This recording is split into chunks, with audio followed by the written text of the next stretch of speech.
Damas y caballeros, muy buenos días, bienvenidas todos ustedes, señoras y ustedes también, señores, porque hoy vamos a estar nuevamente compartiendo su programa periodístico de frente.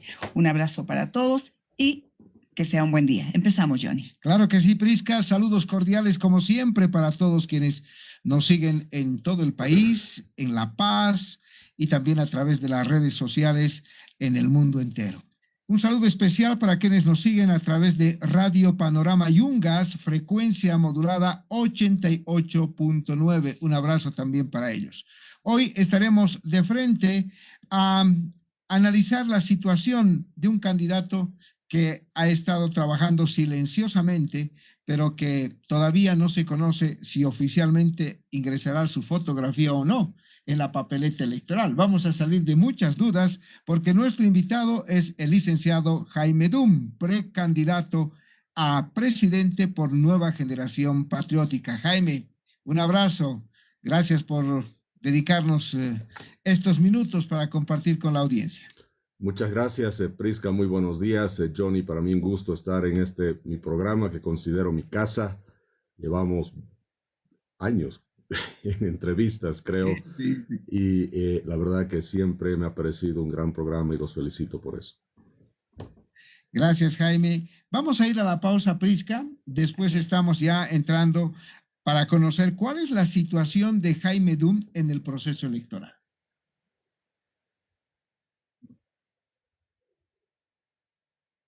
La reflexión, el análisis para mejorar la calidad de vida y fortalecer la democracia es responsabilidad de todos. Ya volvemos.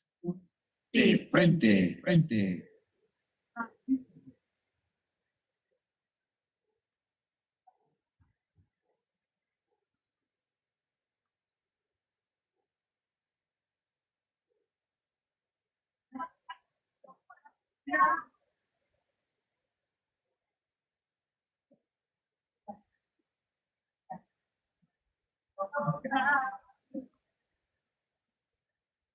Busque su punto de calidad en los supermercados de la ciudad. La calidad tiene un nombre, Ferrari Gessi, agencia principal Illampu y Santa Cruz. Busque su punto de calidad.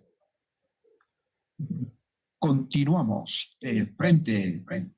Por una comunicación al servicio del bien común.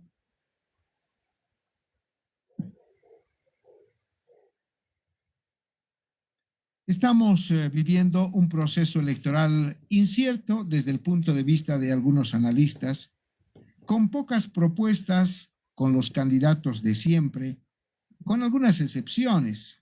Y una de esas excepciones es Jaime Dum, que prácticamente para muchos fue una sorpresa el hecho de que haya tomado la decisión de ser precandidato en este proceso electoral.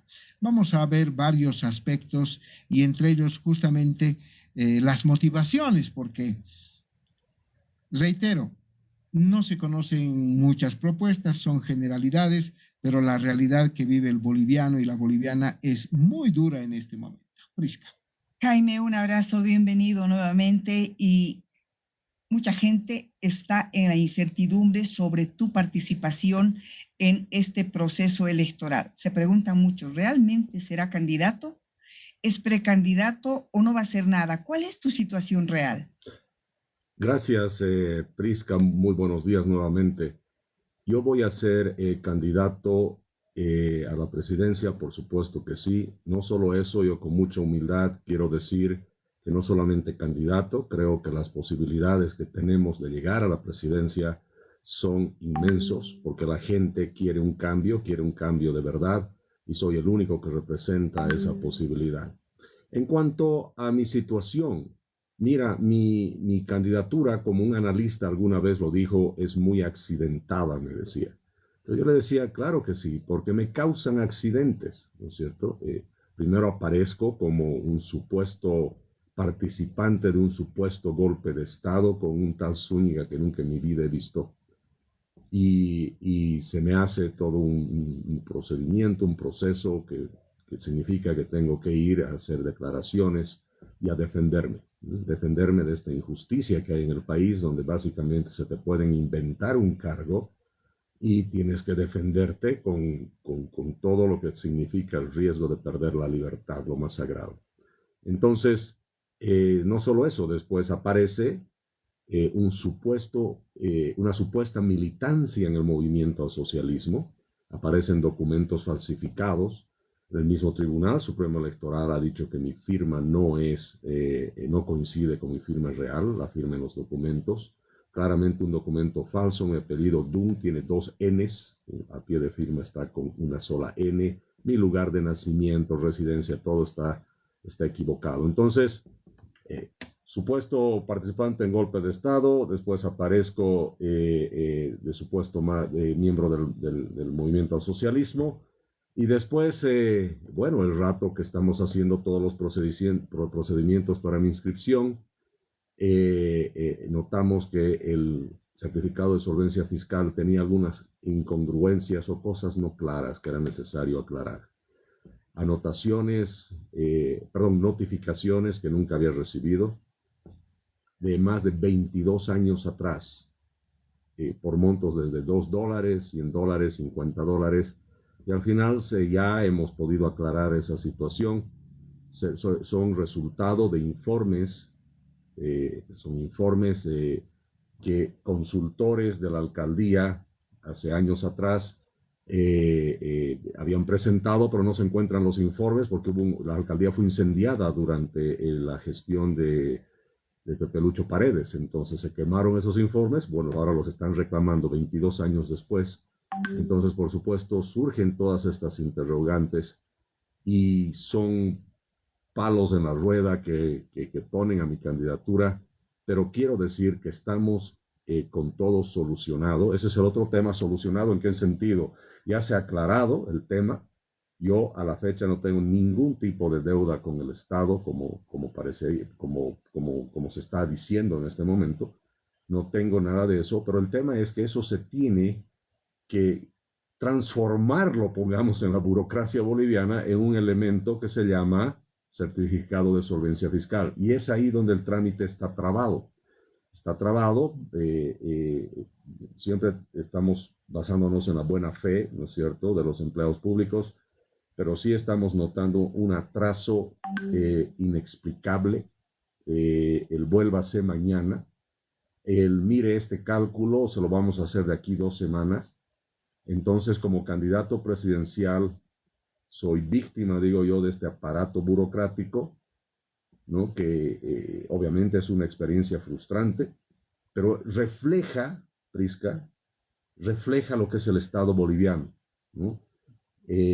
Todo lo que me está pasando a mí, me ha pasado antes y le pasa a todos los bolivianos, ¿no? Entonces, mi caso no es una anécdota personal, eso estoy tratando de decir, es la manifestación concreta de un país, de un sistema que ha hecho de la burocracia un mecanismo primero de control, un mecanismo de dependencia. Nosotros dependemos de los burócratas hasta para respirar.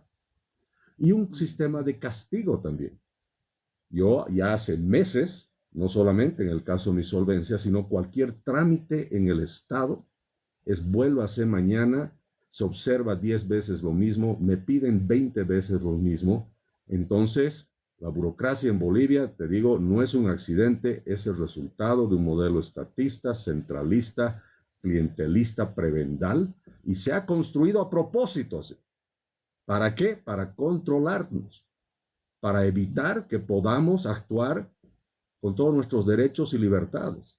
Y yo quiero aclarar aquí en tu programa de que si el día lunes, si pasado mañana no se libera el trámite de los problemas que tiene, que son netamente administrativos y operativos, vamos a tener que hacer una protesta a nivel internacional y seguir todos los caminos legales porque claramente se está tratando de impedir mi candidatura.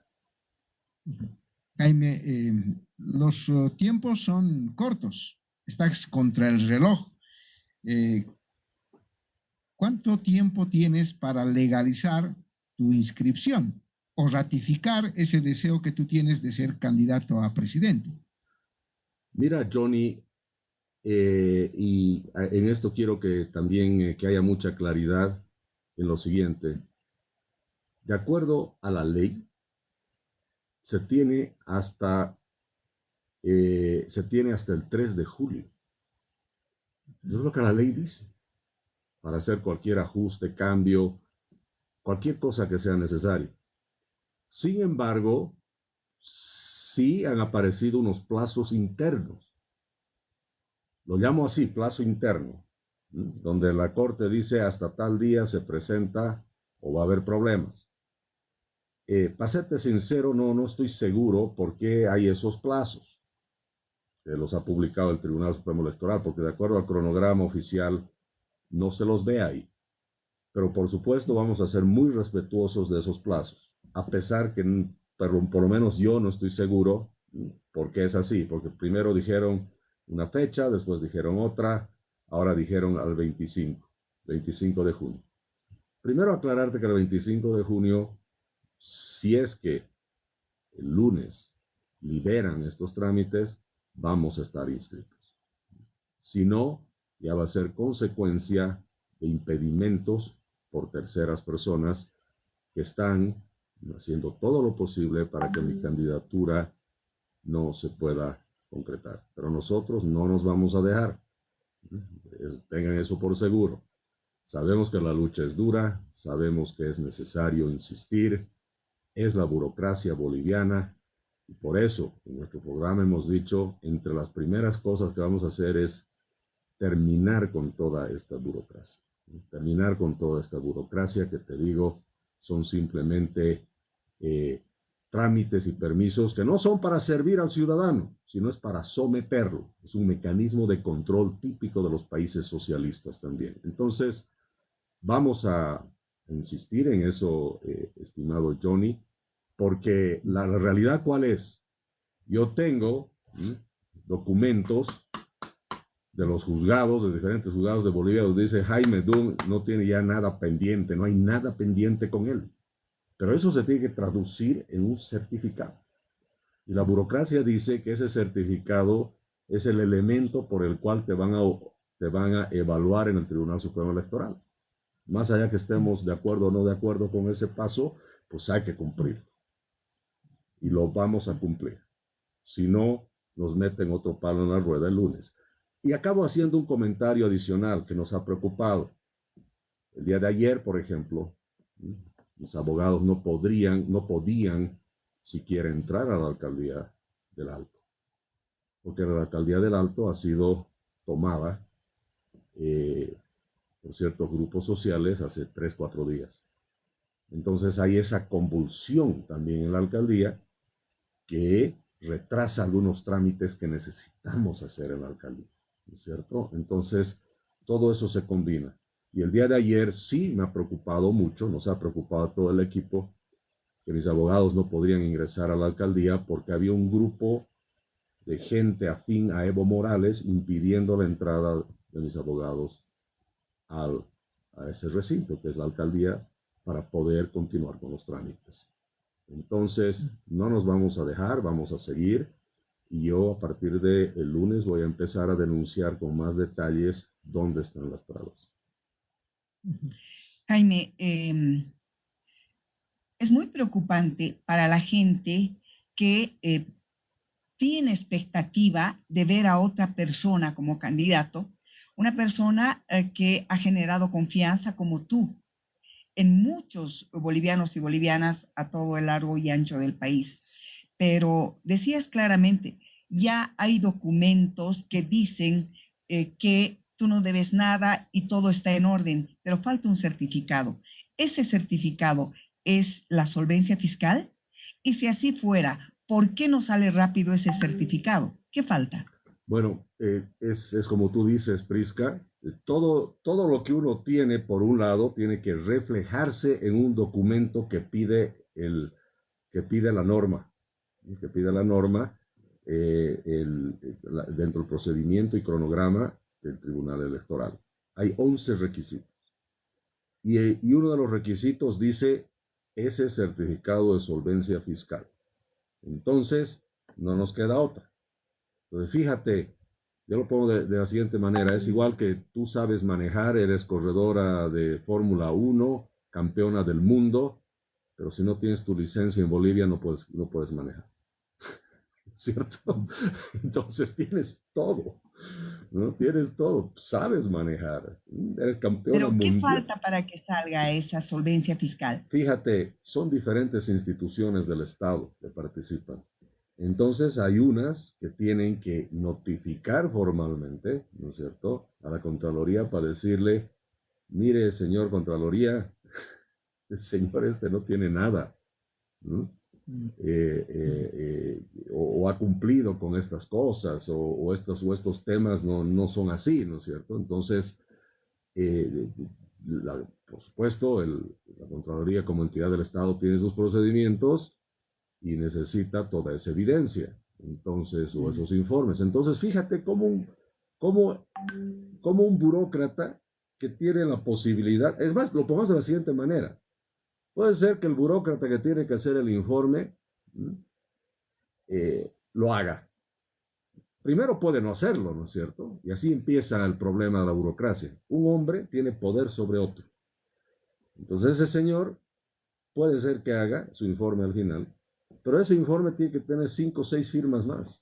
Basta que uno de ellos se enferme ese día, te arruina el día, ¿no es cierto? Y pasa eso, es que no está, es que ha ido no sé dónde, que va a volver la próxima semana, o el otro agarra y dice simplemente voy a firmar de aquí una semana. ¿Por qué? Porque me da la gana. Así de sencillo. Así funciona. Entonces estoy en esa burocracia. Ya sabemos con nombre y apellido dónde se están trabando estas cosas. Y hemos tenido esto, mira, Prisca, no te lo voy a decir, no te lo digo con exageración. Una persona de una entidad pública que ha dicho, este caso, porque tenía que hacer un cálculo matemático, y agarra y dice, sí, pero este cálculo, mire, en 2 semanas va a estar, algo que se puede hacer con una calculadora en 2 minutos. Es más, en la cabeza puedes hacer el cálculo, pero ¿sabes qué pasa? Tiene que hacerlo alguien oficialmente.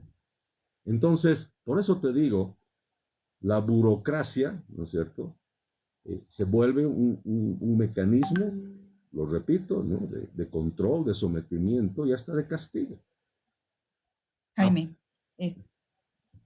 perdón, Jaime, seguramente mucha gente se pregunta en este instante, decías con claridad que hay terceras personas que están tras de esto, impidiendo que pueda de una vez por todas salir los resultados que se esperan con el tema de la solvencia fiscal, fundamentalmente para que tú puedas estar libre y ser el candidato que mucha gente está esperando.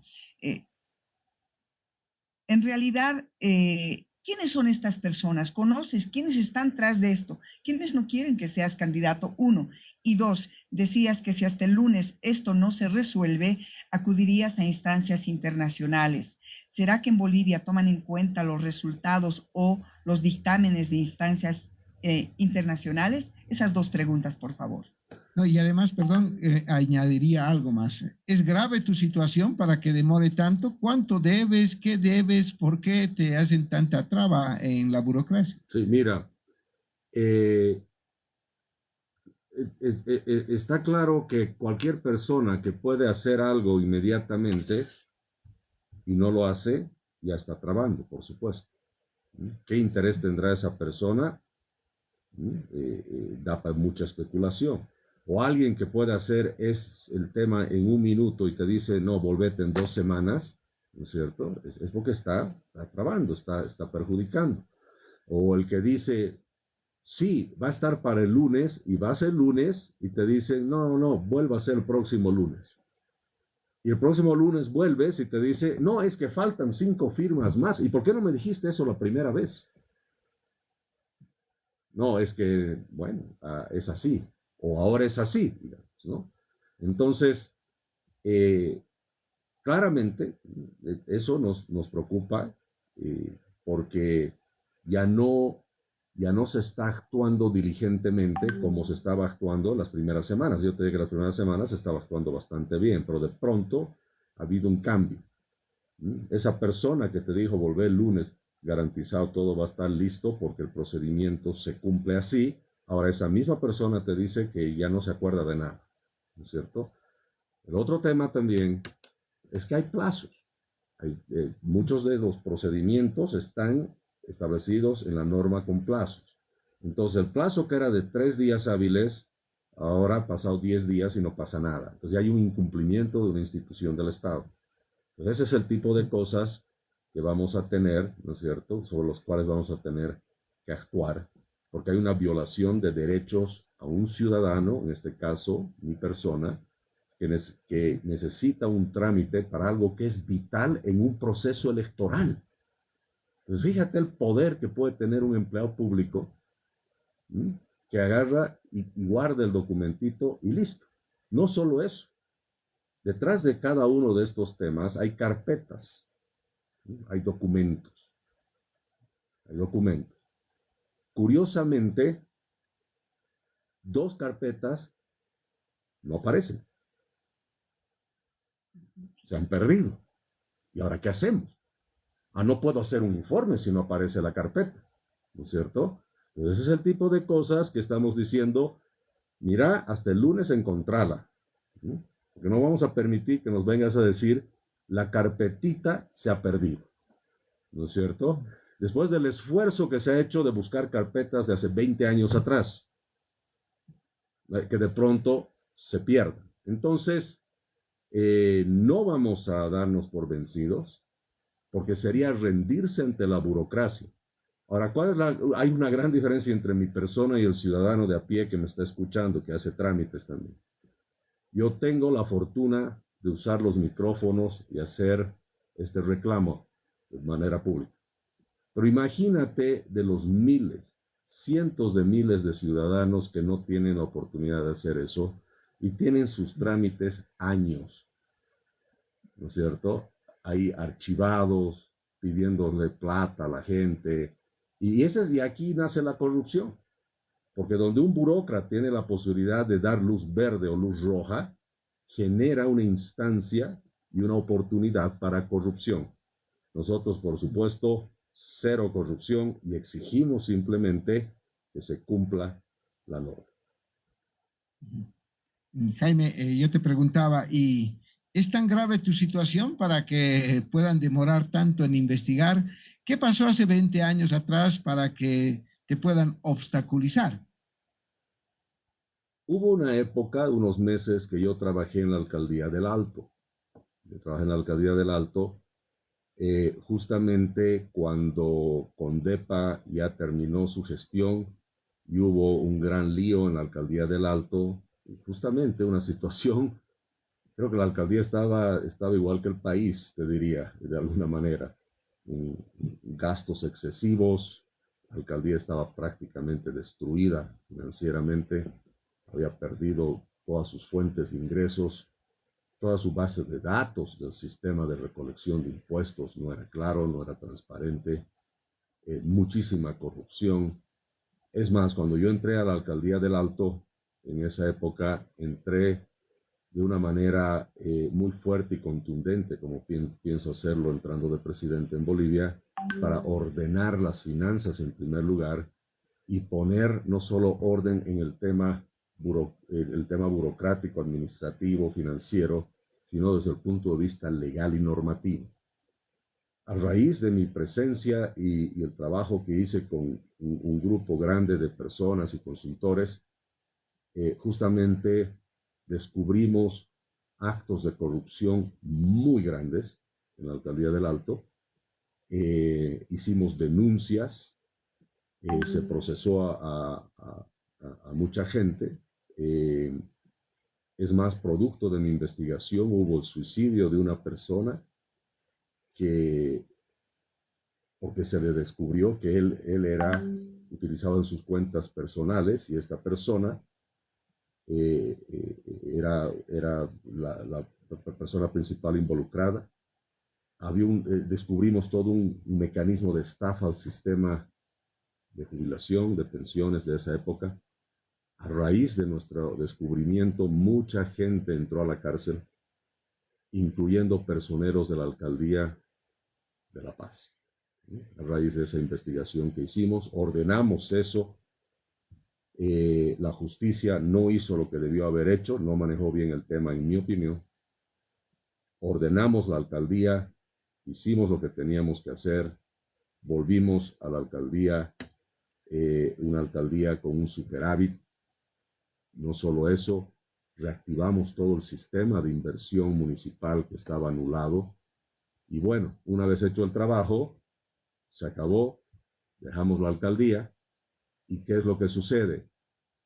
Unos meses después, toman la alcaldía ciertos ciudadanos que en su momento protestaban contra un incremento de impuestos, el Maya y el Paya se llamaba, si no me equivoco, y fue incendiada la alcaldía. Y después del incendio de la alcaldía, pues se quemó un montón de documentación y 3, 4 años después los auditores, eso es lo que hemos averiguado ahora, dicen faltan ciertos informes. Entonces eso genera, de acuerdo a la ley, responsabilidad solidaria se llama, contra quienes han sido los jefes de ese consultor. Entonces el consultor se quemó un informe de $50, que él cobró $50 por ese informe, entonces son corresponsables con él de la desaparición de ese informe, ¿quiénes? El consultor en primera instancia y todos sus jefes. Entonces, en estos cargos de $20, $50, $100, hay 5 o 6 personas que somos solidarias. Yo soy el sexto, digamos, ¿no? Entonces, en el Estado lo que dice es entre los 6, me hacen aparecer ese informe, ¿no es cierto? O hacen todo el procedimiento que sea necesario para que se subsane ese hecho. Entonces, eso había sido lo que había sucedido, ¿no es cierto? Ahora, ¿por qué son casos de 20 años que aparecen ahora de una manera tan sorpresiva? Bueno, quién sabe, pero ahí está. Bien, gracias por esa explicación, porque uno no entiende qué delito grave siempre se ha cometido para tardar tanto y qué siempre se ha hecho para recordar hace 20 años, cuando hay casos que han ocurrido hace meses, años y nadie dice nada. Entonces, Así es. vale la pena poner en contexto. Vamos a ir a la pausa, Jaime, porque después hablaremos del origen de la sigla política de Nueva Generación Patriótica, porque también en torno a esto hay muchas conjeturas. Y qué mejor tú explicarnos cómo nace esta sigla política. Aguárdennos, por favor.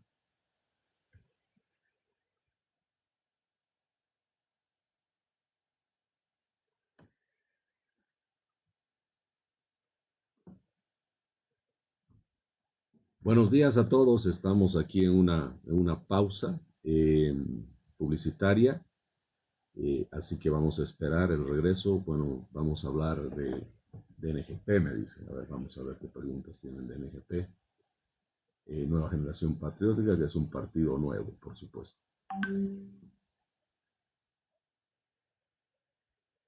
Me están mandando un par de mensajes, déjenme atender.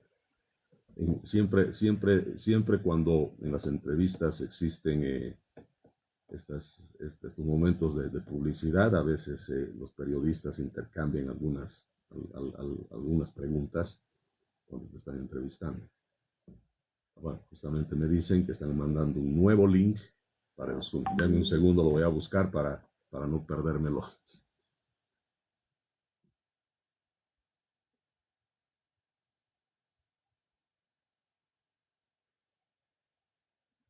Okay. A ver.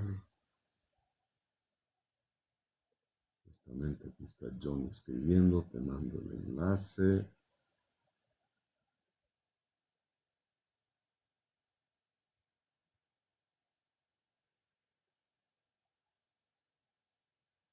Se está transmitiendo en Facebook también. Me mandaron un enlace para compartir en Radio Compañera. Se está transmitiendo. Eso es lo que me están pasando los datos ahora.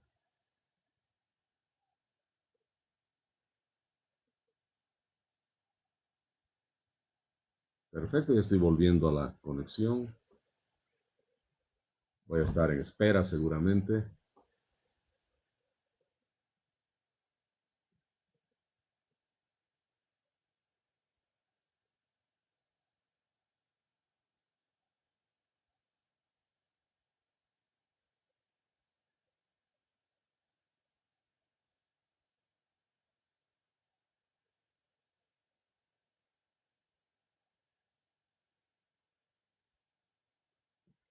Bien.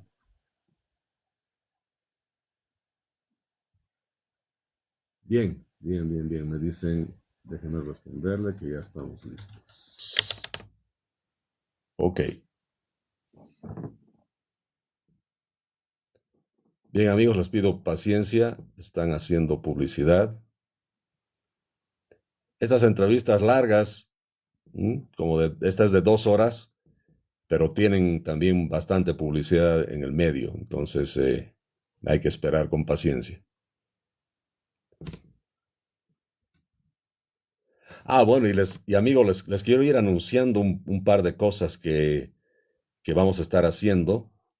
Hay una gran posibilidad que a partir del lunes, eso lo vamos a definir entre hoy y mañana, voy a tener un programa todas las noches hasta el día de las elecciones o hasta donde la ley permita, eh, para conversar directamente con todos ustedes. Vamos a hacer un live integrado con varias personas, grupos a nivel nacional que me han pedido que lo hagamos. No va a ser muy largo, seguramente media hora, 45 minutos. Estamos pensando tipo 10 de la noche todos los días, a partir del lunes.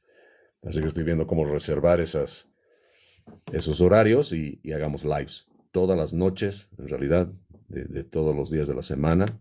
Algo así se está planificando.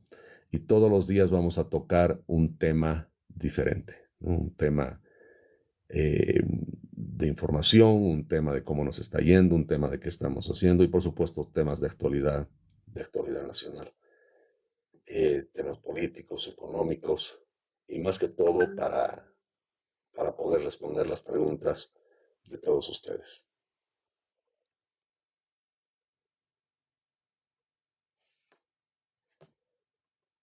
¿Cómo podemos ayudar? Me dice, ya estás ayudando, escuchando lo que decimos, lo que planteamos, lo que queremos hacer. Así es como se ayuda hoy en día, ¿no? Hoy día la ayuda es transmitiendo las ideas, transmitiendo lo que uno escucha. Si ustedes, pues yo siempre digo, si ustedes escuchan que nuestro equipo, que nosotros decimos algo interesante, pues replíquenlo, replíquenlo. Así funciona hoy en día. Me están mandando más mensajes a ver qué dice aquí. Caramba, entra con el primer link. Pensé que hice eso.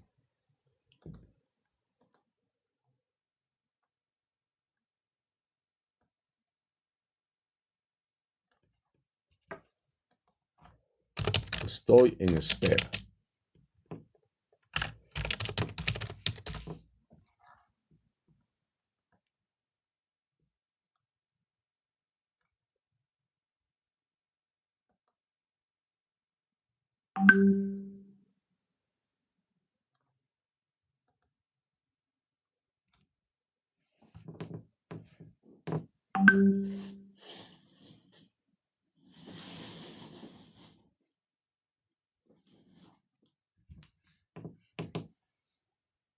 Mm.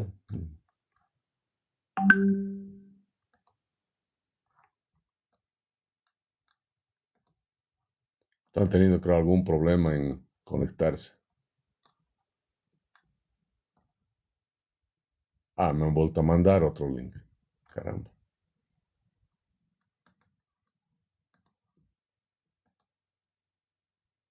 Se podría usar el mismo link. No sé por qué hacen eso, que cambian. A ver.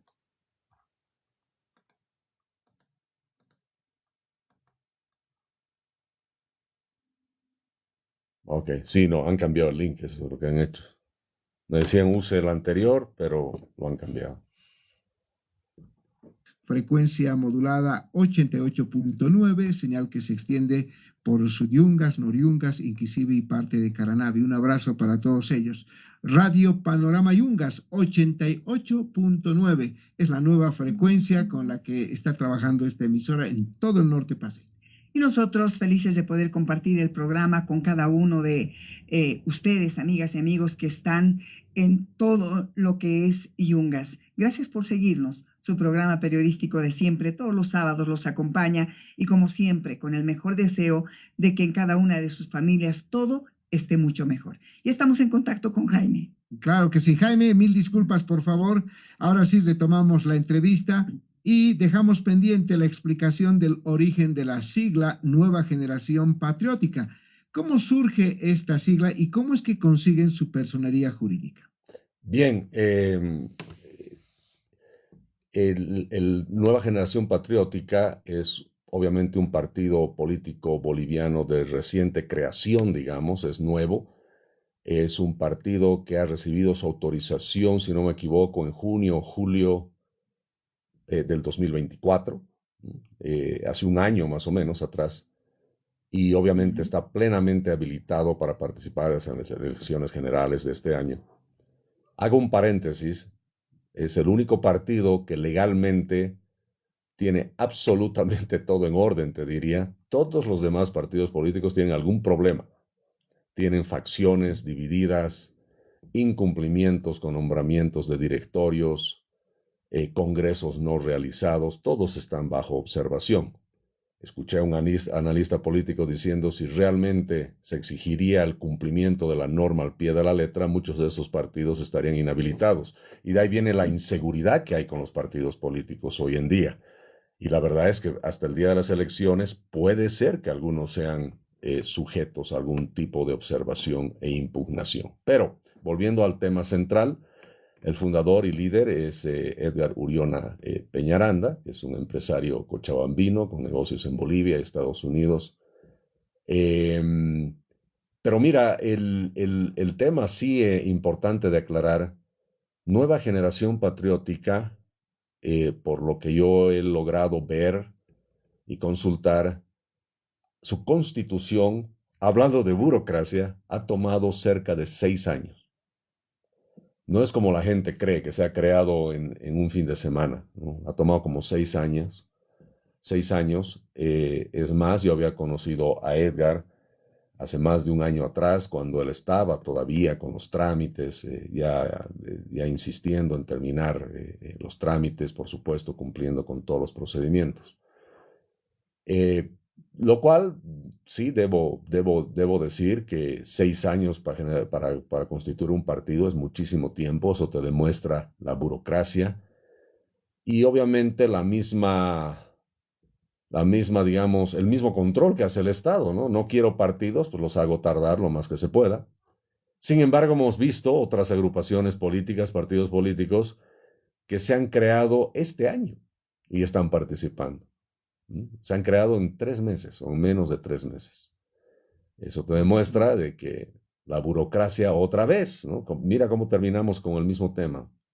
Siempre el que controla los pasos y los procedimientos puede decidir cuánto se alargan y cuánto se acortan, ¿no? Entonces tú tienes hoy en día candidatos a presidencia con partidos nuevitos que se han creado en 90 días, mientras a NGP le ha tardado 6 años.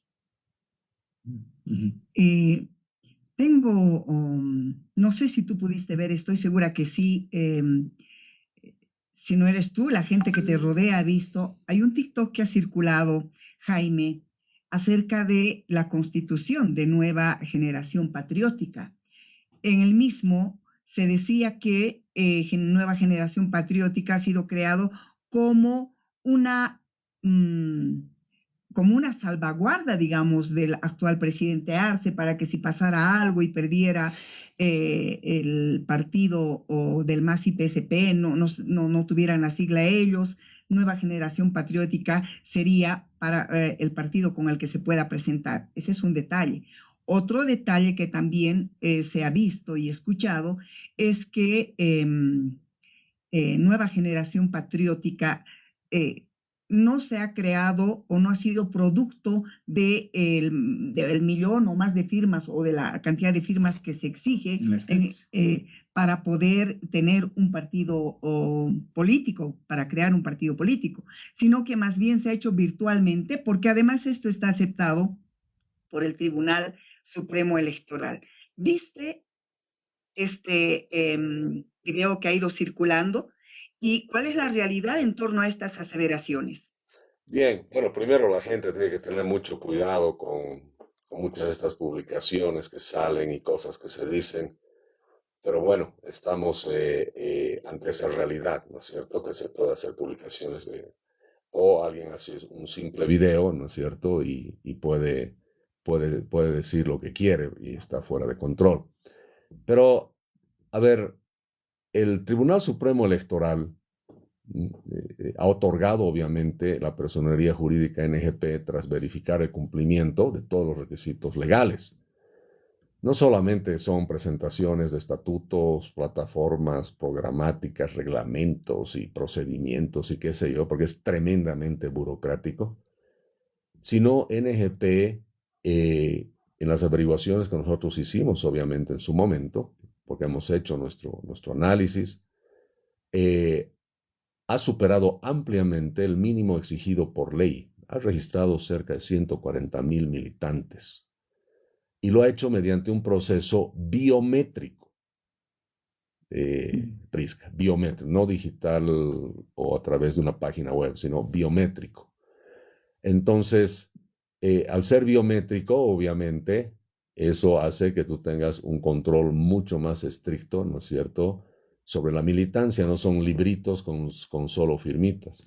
Y es más, yo conversando con ellos me decían que hacer en realidad el registro biométrico de alguna manera es mucho más difícil también, porque la gente no confía en el sistema, prefiere que se haga con libro, ¿no es cierto? Entonces, por ejemplo, el moverse por las provincias, en el campo, haciendo los registros, ha sido muy difícil para ellos, ¿no? Porque la gente en el campo no confía como la gente en la ciudad sobre los temas ya de alta tecnología. Entonces, ha cumplido absolutamente con todo eso. Mira, eso de que habría sido un respaldo para uno o para el otro, no tiene sentido, primero por lógica, ¿no? Porque hemos visto el gobierno hoy en día, ¿no? Tratando de buscar partidos, armando esquemas, y bueno, y curiosamente, ¿no? Hay partidos que se han aprobado en 3 meses. ¿No? ¿Por qué tardaría 6 años el masismo en hacer aprobar un partido si lo puede hacer en 3 meses? ¿No? Entonces, no tiene ningún sentido. Yo te garantizo, yo que estoy adentro y conozco a la gente muy bien, no existe este tema. Que había rumores, por supuesto que sí. Siempre hubo rumores, eso es verdad.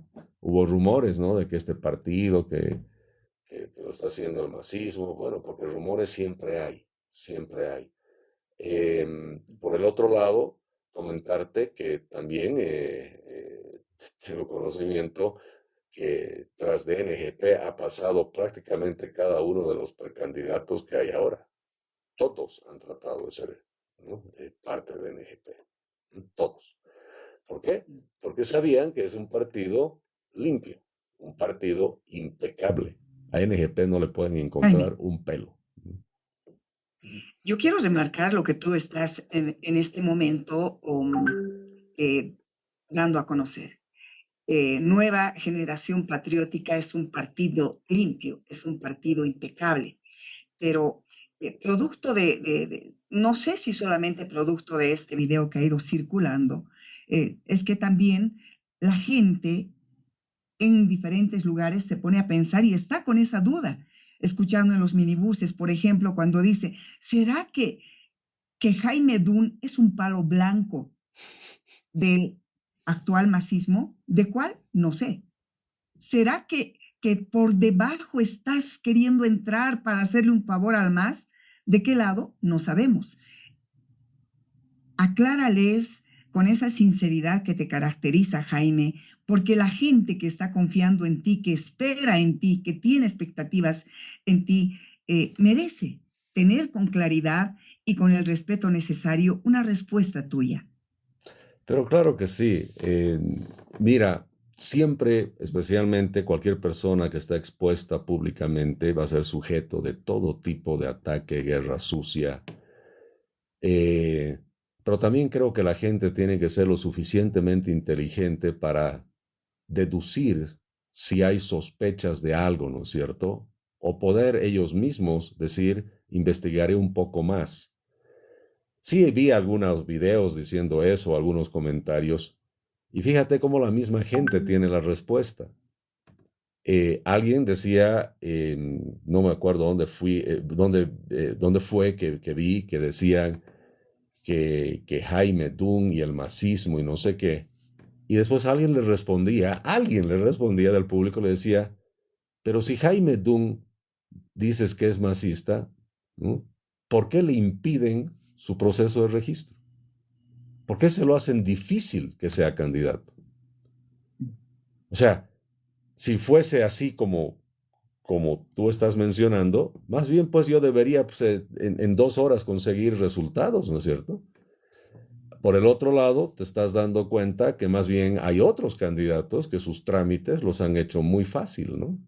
Es más, hay candidatos que tenían, imagínate, en temas de solvencia fiscal, eh, yo con temas de $100, $50 de responsabilidad solidaria, ni siquiera son cosas que yo he hecho, digamos, ¿no? Yo tengo que ser solidario obligadamente con alguien que ha perdido su informe, ¿no? Pero tú tienes casos de 2 millones, 3 millones, 50 millones de dólares, ¿no? Que muchos candidatos en sus solvencias han desaparecido, esas responsabilidades, ¿no? Las han limpiado bien facilito y nadie les dice nada. Tú tienes casos vigentes de corrupción y tienes a muchos, ¿no?, de candidatos sin ningún problema. Es más, voy a hacer una pregunta y la verdad es que la voy a hacer preocupado, digamos de alguna manera, pero dentro de los 11 requisitos para ser candidato hay uno que dice que si tú eres funcionario público, si estás en función en el Estado, tienes que renunciar 3 meses antes de la elección. Yo simplemente pregunto, todos los que están de candidatos, que están de funcionarios públicos todavía, o estaban de funcionarios públicos hasta hace 2, 3 días o 5 días atrás, ¿han cumplido con los 90 días? ¿Mm? Pregunto, solo hago la pregunta, no estoy apuntando con el dedo a alguien, ¿no? Entonces, sabiendo que el gobierno controla todo, controla todos los poderes del Estado, tiene influencia en absolutamente todo el sector público, es el papá de los trámites en Bolivia y él decide a quién se le aprueba y a quién no. Más bien ahí hay la pregunta, ¿no? ¿Por qué a Jaime Dunn le ponen trabas más bien y por qué a otros no le ponen trabas? Y si haces ese análisis y esa deducción, más allá del hecho de que cualquier persona que me ha escuchado, porque no puedo decir que todos me conocen como me pueden conocer tú o Johnny, que me han entrevistado tantas veces, ¿no es cierto? Pero yo soy una persona, primero amante de la libertad, de la propiedad privada. Toda mi vida he luchado contra el socialismo, contra el comunismo. Si me investigan un poco, van a encontrar documentación, van a encontrar artículos donde yo me pronuncio contra todo este sistema, ¿no es cierto? Hace décadas atrás. Yo he sido uno de los primeros en decir el modelo económico, social, comunitario, productivo no sirve. Yo he sido capaz uno de los primeros enemigos del movimiento al socialismo, porque yo abiertamente he criticado y eso ha llevado a que el día de hoy me encuentre en qué situación en el tema profesional. Nunca he podido conseguir trabajo, y donde he podido trabajar le han caído a mis clientes cuando yo era consultor, han atacado a mis clientes y les han dicho, si Dunn sigue siendo el consultor de ustedes, van a tener problemas. Han pedido que se me expulse de los directorios de 6 empresas que yo era director. Hoy en día yo, como consultor, todavía algunos contratos que tengo pendientes, están trabados en la burocracia hace más de 2 años y medio. ¿Por qué? Porque saben, ¿no es cierto?, que Jaime Dunn ha iniciado esos documentos. Es más, ya he renunciado, no tengo nada que ver, pero aún dicen, no, pero esto es obra de Jaime Dun. Sí, pero Jaime Dun ya no tiene nada que ver con este trámite, ya se fue, ya se le pagó y se fue. No importa, pero Jaime Dun lo inició. Más de 2 años. Y no me perjudican a mí, te diré, me da pena por esas empresas. Por eso sus trámites son empresas exportadoras de millones de dólares que no pueden hacer sus exportaciones, están trabados porque algún día en el pasado tuvieron contacto con Jaime Dun, ¿no? Entonces, yo soy una víctima del movimiento al socialismo. Por eso yo creo firmemente, ¿no es cierto?, que hay que terminar con este sistema, porque yo lo vivo en carne propia, no como otros candidatos que hablan contra el socialismo, contra el movimiento al socialismo y contra Evo, pero en su vida personal nunca les ha afectado en nada. Es más, se han beneficiado del movimiento al socialismo. Yo no he tenido nunca un tipo de beneficio. Es más, vuelvo a preguntar a quienes dicen que Jaime Dun es masista. Bueno, ¿por qué mi trámite no sale, pues, entonces? Si es el masismo el que está haciendo que no salga mi trámite. Entonces no tiene sentido, ¿no? Claro. Bueno, son cosas que eran necesarias preguntar para tener un Así es. panorama claro y qué mejor con la fuente directa que está involucrado en estos quehaceres de la política. Pero vamos a cambiar de tema, Jaime, y quiero ir al tema de fondo, porque tú decías, 6 años le llevó a Nueva Generación Patriótica tener esa personería jurídica, lo hicieron de manera diferente utilizando la tecnología y tienen más de 100,000 ciudadanos que dijeron sí, yo milito en Nueva Generación Patriótica. Pero viendo las encuestas, ¿dónde están esos 100,000? ¿Por qué la sigla no aparece dentro de la preferencia electoral? ¿Será que están esperando que aparezca la foto de Jaime? Porque una persona no hace al partido, sino los militantes y la estructura. Y tú lo sabes muy bien eso, Jaime. ¿Dónde están los más de 100,000 que apoyan o son militantes de Nueva Generación Patriótica? Bueno, sí, creo que da mucho para analizar en lo que tú dices y la misma pregunta puedes hacer de los demás partidos, ¿no es cierto? ¿Dónde está el cerca de 1,000,000 de militantes del movimiento al socialismo? Mira cómo está el del Castillo. O dónde están los 60,000, 80,000 militantes. Bueno, no quiero entrar a decir partidos uno por uno, pero todos tienen esa cantidad de militantes.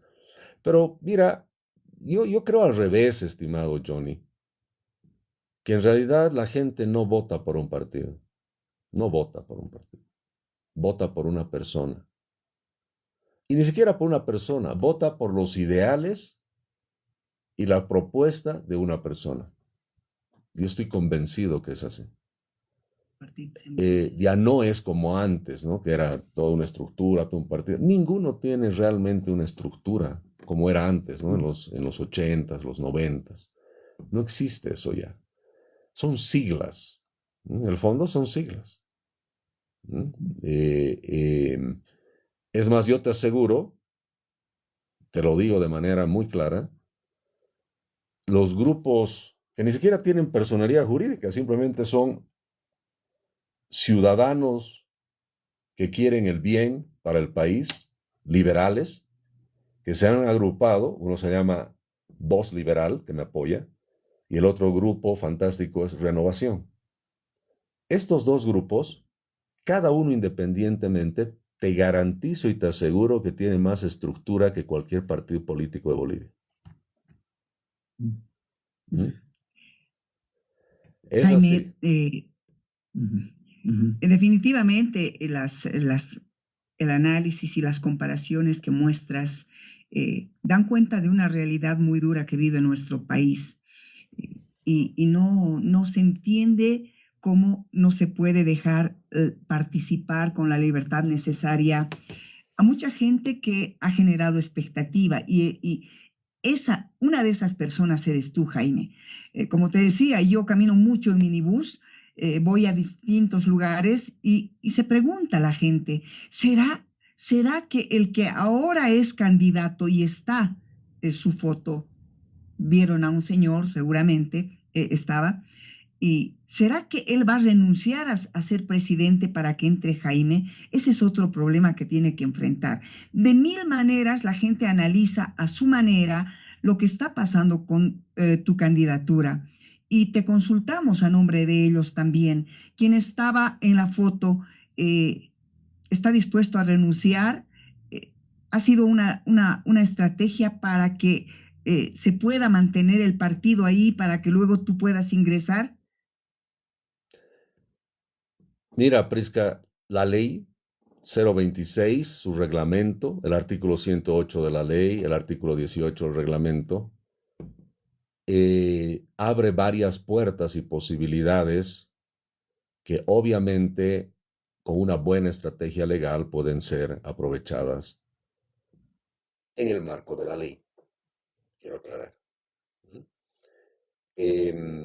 Justamente cuando nosotros vemos esta solvencia fiscal, que por supuesto, haciendo el seguimiento previo, todo estaba en orden, pero nos parece así, se toma una decisión muy importante, una decisión de decir, a ver, escenario A, lo presentamos como está. Pero a ver, y aquí permíteme hacer una aclaración y agradezco el tiempo que tengo en esta entrevista porque en las otras entrevistas es tan corto que no se puede aclarar cosas. Cuando vemos el documento de solvencia fiscal, tenemos lo siguiente. Primero, y hago una aclaración previa. La misma Constitución Política del Estado, todas las leyes y reglamentos, dicen que no puede tener el potencial candidato sentencia de pliego ejecutoriado. Eso dice. Cuando vemos la solvencia, dice notificación.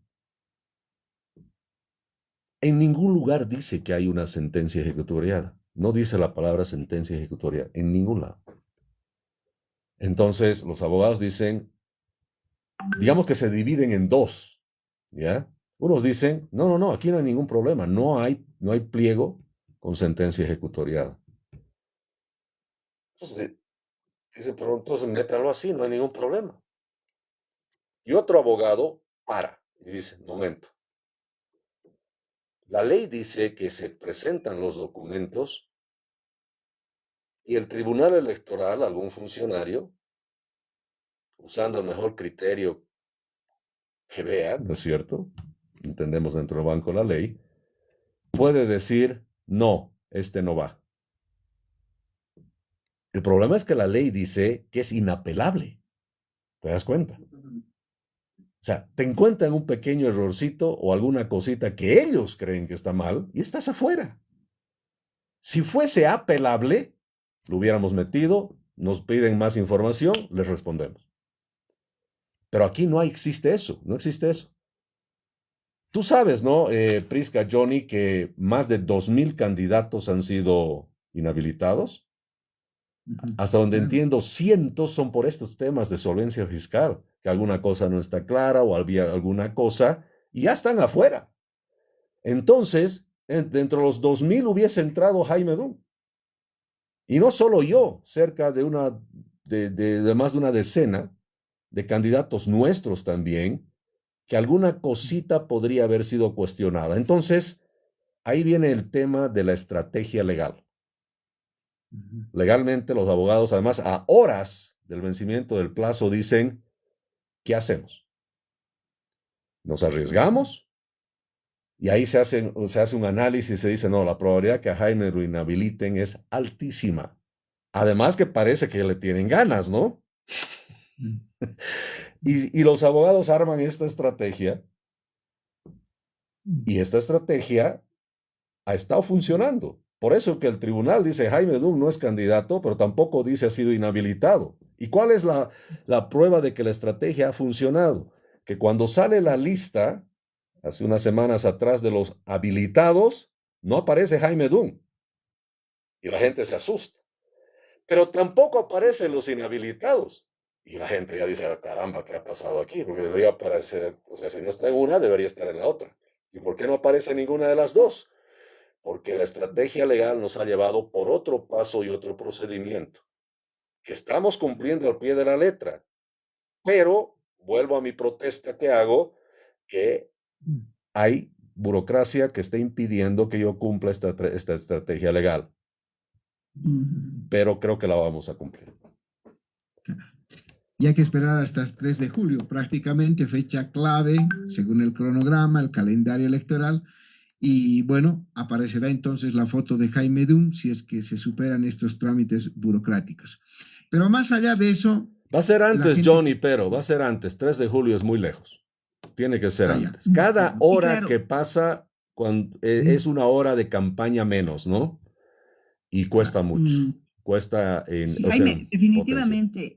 definitivamente la gente que está escuchando y viendo el programa tendrá las cosas más claras ahora, porque esa incertidumbre que vive la gente es la que no merece vivir, la que creemos nosotros después de todo lo que en el marco político vive nuestro país. Pero ahora has dado eh, explicaciones claras y la gente sabe lo que realmente está pasando y dónde está ubicado Jaime Dum. Ya después de ello, hay que ir adentrándonos sobre esto, conocer un poco qué es lo que realmente pretende hacer él. Sí, porque jugar con ilusiones, yo creo que a esta altura del partido no sirve. Y las cosas tienen que ser claras y contundentes para que el ciudadano pueda tener una visión distinta de lo que va a pasar a futuro. Porque reitero, Jaime, las elecciones parecieran que están inciertas por todo lo que está pasando. Inclusive tú lo dijiste, si en este momento se aplicara la ley estrictamente, muchos candidatos o precandidatos estarían fuera porque no han renunciado a sus cargos públicos. Entonces uno dice, pues que están cuidando su carguito, su sueldito, porque saben que tal vez no va a haber elecciones. Entonces, por eso es que hay un marco de incertidumbre en todo esto. Pero más allá de ese panorama, no sé si tú quieres hacer algún análisis o comentario al respecto, pero nos gustaría ir al tema de fondo. ¿Qué visión de país Jaime Dum le ofrece a ese ciudadano que ha encontrado caras conocidas y pocas diferentes como tú para soñar una Bolivia distinta? Te vamos a dejar para que puedas organizar muy bien las ideas. Vamos a ir a una pausa porque ese va a ser el tema que vamos a conversar a partir de este momento. De acuerdo.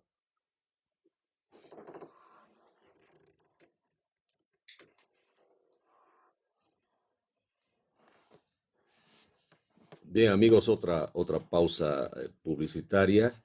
Denme un minutito para, si me dicen que van a mandar otro Zoom.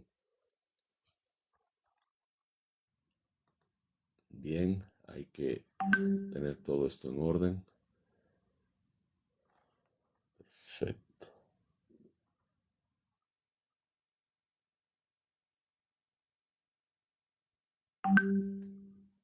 Me están mandando todavía mensajes que cambie.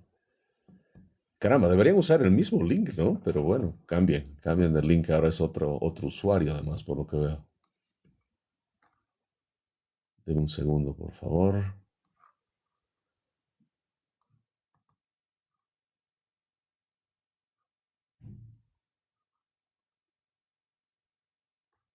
Bueno, me encanta este programa, la verdad. Pucha, casi 2 meses o 3 meses que no me entrevistaban ellos. Es un lindo programa, la verdad. Y lo importante es eso, se han dado cuenta cómo dan tiempo para explicar y para responder. Eso a mí me parece fantástico.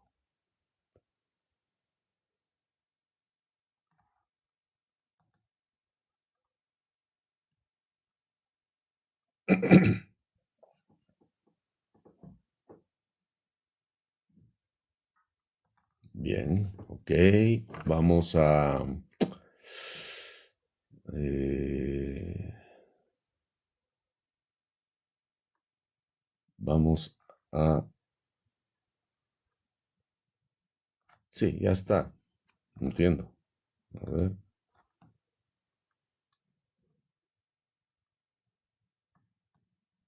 Puedes entrar con este link ahora, me dice.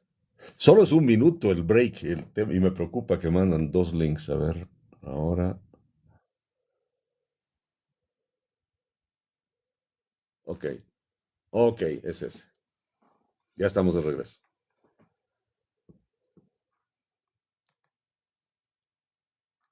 Es bien difícil llegar a ellos. Sin embargo, ya estamos nosotros con Jaime Dunn y hemos ido viendo durante muchos años una percepción de país diferente en Jaime Dunn. Ahora vamos con tu pregunta, Johnny. Claro. ¿Qué visión de país tiene ahora? ¿Y cómo piensa hacer realidad? Porque una cosa es tener la visión y otra cosa es, pues, empezar a poner en práctica. Para empezar, Jaime, has planteado vos algo muy interesante, el capitalismo popular, Así es. y también has planteado el hecho de que el Estado es un mal administrador. Partamos de esos 2 principios fundamentales que entiendo son los pilares de tu propuesta. Sí, por supuesto, por supuesto. Primero, a manera de resumen, cuando yo hablaba hace años, ¿no?, del capitalismo popular, justamente decía que en Bolivia en realidad todos, veamos los bolivianos, ¿no? Cómo vivimos. Esa gran informalidad en realidad son personas que están sobreviviendo al Estado, a este Estado burocrático, coaccionador. Y en esa supervivencia son todos pequeños capitalistas, ¿no?, que arriesgan su capital para justamente poder sobrevivir haciendo pequeñas inversiones. Y todos en el fondo, decía, no solo son capitalistas, son todos liberales y no lo saben. Y de ahí viene la idea del capitalismo popular, que es la gente la que es capitalista, por supuesto, ¿no es cierto? Relacionándolo con clases medias bajas, que todos son capitalistas, porque el capitalismo a veces se lo entiende como un tema que tiene que ver solamente con élites, con grandes corporaciones, y no, ese zapatero es un pequeño capitalista.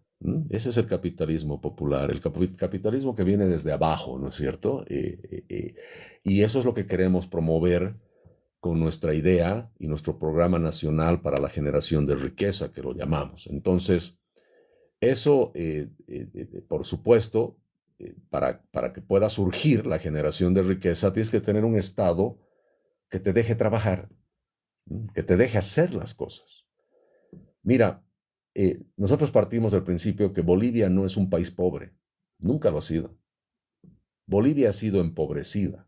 Ha sido empobrecida por un Estado que te castiga. Y si te das cuenta, Prisca, Johnny, lo que te voy a decir ahora, dime si no es verdad. O sea, el Estado castiga al que trabaja, al que da trabajo, asfixia al que produce. No te deja vender, que tienes que vender a este precio. No te deja hacer tus trámites para producir, para vender. Persigue al que emprende. El que tiene su pequeño emprendimiento de lo que sea, no ha vendido su primera suela de zapatos y ya está pagando impuestos y ya te está cayendo impuestos para liquidarte. ¿Y sabes qué es lo peor de todo? Premia al que bloquea, premia al que miente, premia al que avasalla, protege al que avasalla. A los que viven en la ilegalidad les da protección. Entonces, es un sistema donde ser formal es un castigo. Y lo digo y lo repito, hemos llegado a tal ridiculez en Bolivia, donde un impuesto es una multa por hacer las cosas bien. Y donde decir la verdad es un delito. Ese es el modelo de país que es Bolivia hoy. Entonces, ¿cuál es la nueva visión de país? Bueno, primero lo que nosotros decimos es que no estamos aquí para gestionar mejor este sistema, este Estado corrupto, colapsado. No estamos para eso. Estamos para desmontarlo, para reconstruirlo, hacerlo de nuevo. El Estado boliviano está tan mal hecho que no puedes parcharlo.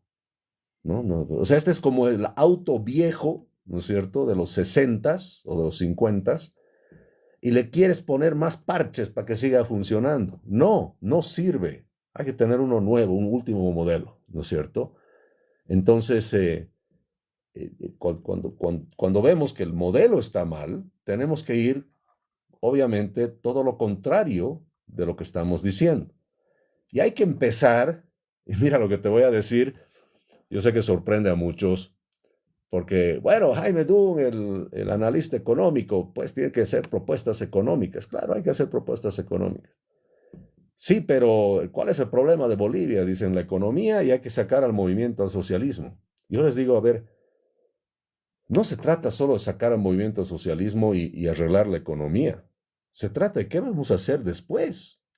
Porque la economía, la crisis económica, para nosotros es un evento coyuntural. La economía, el problema económico que tenemos ahorita es durísimo. Está generando mucho daño a la sociedad. Por supuesto que sí. Pero va a pasar. O sea, si se escoge a la gente correcta, va a pasar. Es coyuntural. No existe una crisis económica, las características que tenemos de 200 años. No existe. Se pasa. Yo le digo a la gente, es igual que un terrible dolor de muelas. ¿Quién no ha tenido un dolor de muelas que se quiere morir? ¿No es cierto? Pero nunca nadie se ha muerto por un dolor de muelas. ¿No es cierto? Entonces, es más, tú sabes que eso es terrible lo que tienes, pero sabes, ¿no es cierto?, que eso se arregla. Entonces, quien te venga a arreglar, un dentista puede solucionarte el problema de dos maneras. O sea, no solucionarte el problema, pero puede quitarte el dolor de dos maneras. Uno, con anestesia. Pero cuando se pase la anestesia, ¿qué va a pasar después? O la otra es, hago un trabajo de extracción profundo, de limpieza y te pongo una nueva muela, ¿no es cierto? Esa es la solución más allá del dolor.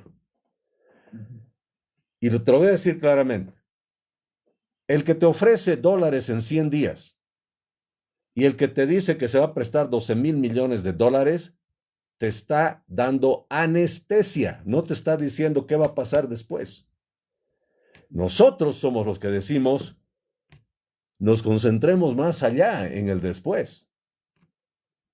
Las soluciones de largo plazo, la nueva visión de país, un país con menos centralismo, con menos estatismo, con mayores libertades individuales y regionales, con libres mercados, donde el individuo sea lo más importante, seamos centrales en la política, en la economía y en la sociedad, donde se restablezca, y voy a hacer énfasis en esto, primero el Estado de Derecho y la justicia, y los principios y la moralidad, porque hasta eso hemos perdido en este país, donde la familia es importante de nuevo, porque es la base de la construcción de cualquier sociedad. Entonces, por eso yo digo que el primer acto de nuestro gobierno va a ser restablecer el Estado de Derecho, porque la primera medida económica en realidad tiene que ser jurídica, no el decreto del paquetazo económico. No sirve eso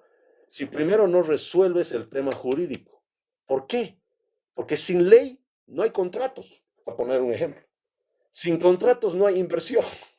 Sin inversión no hay empleo, no hay ahorro, no hay crecimiento.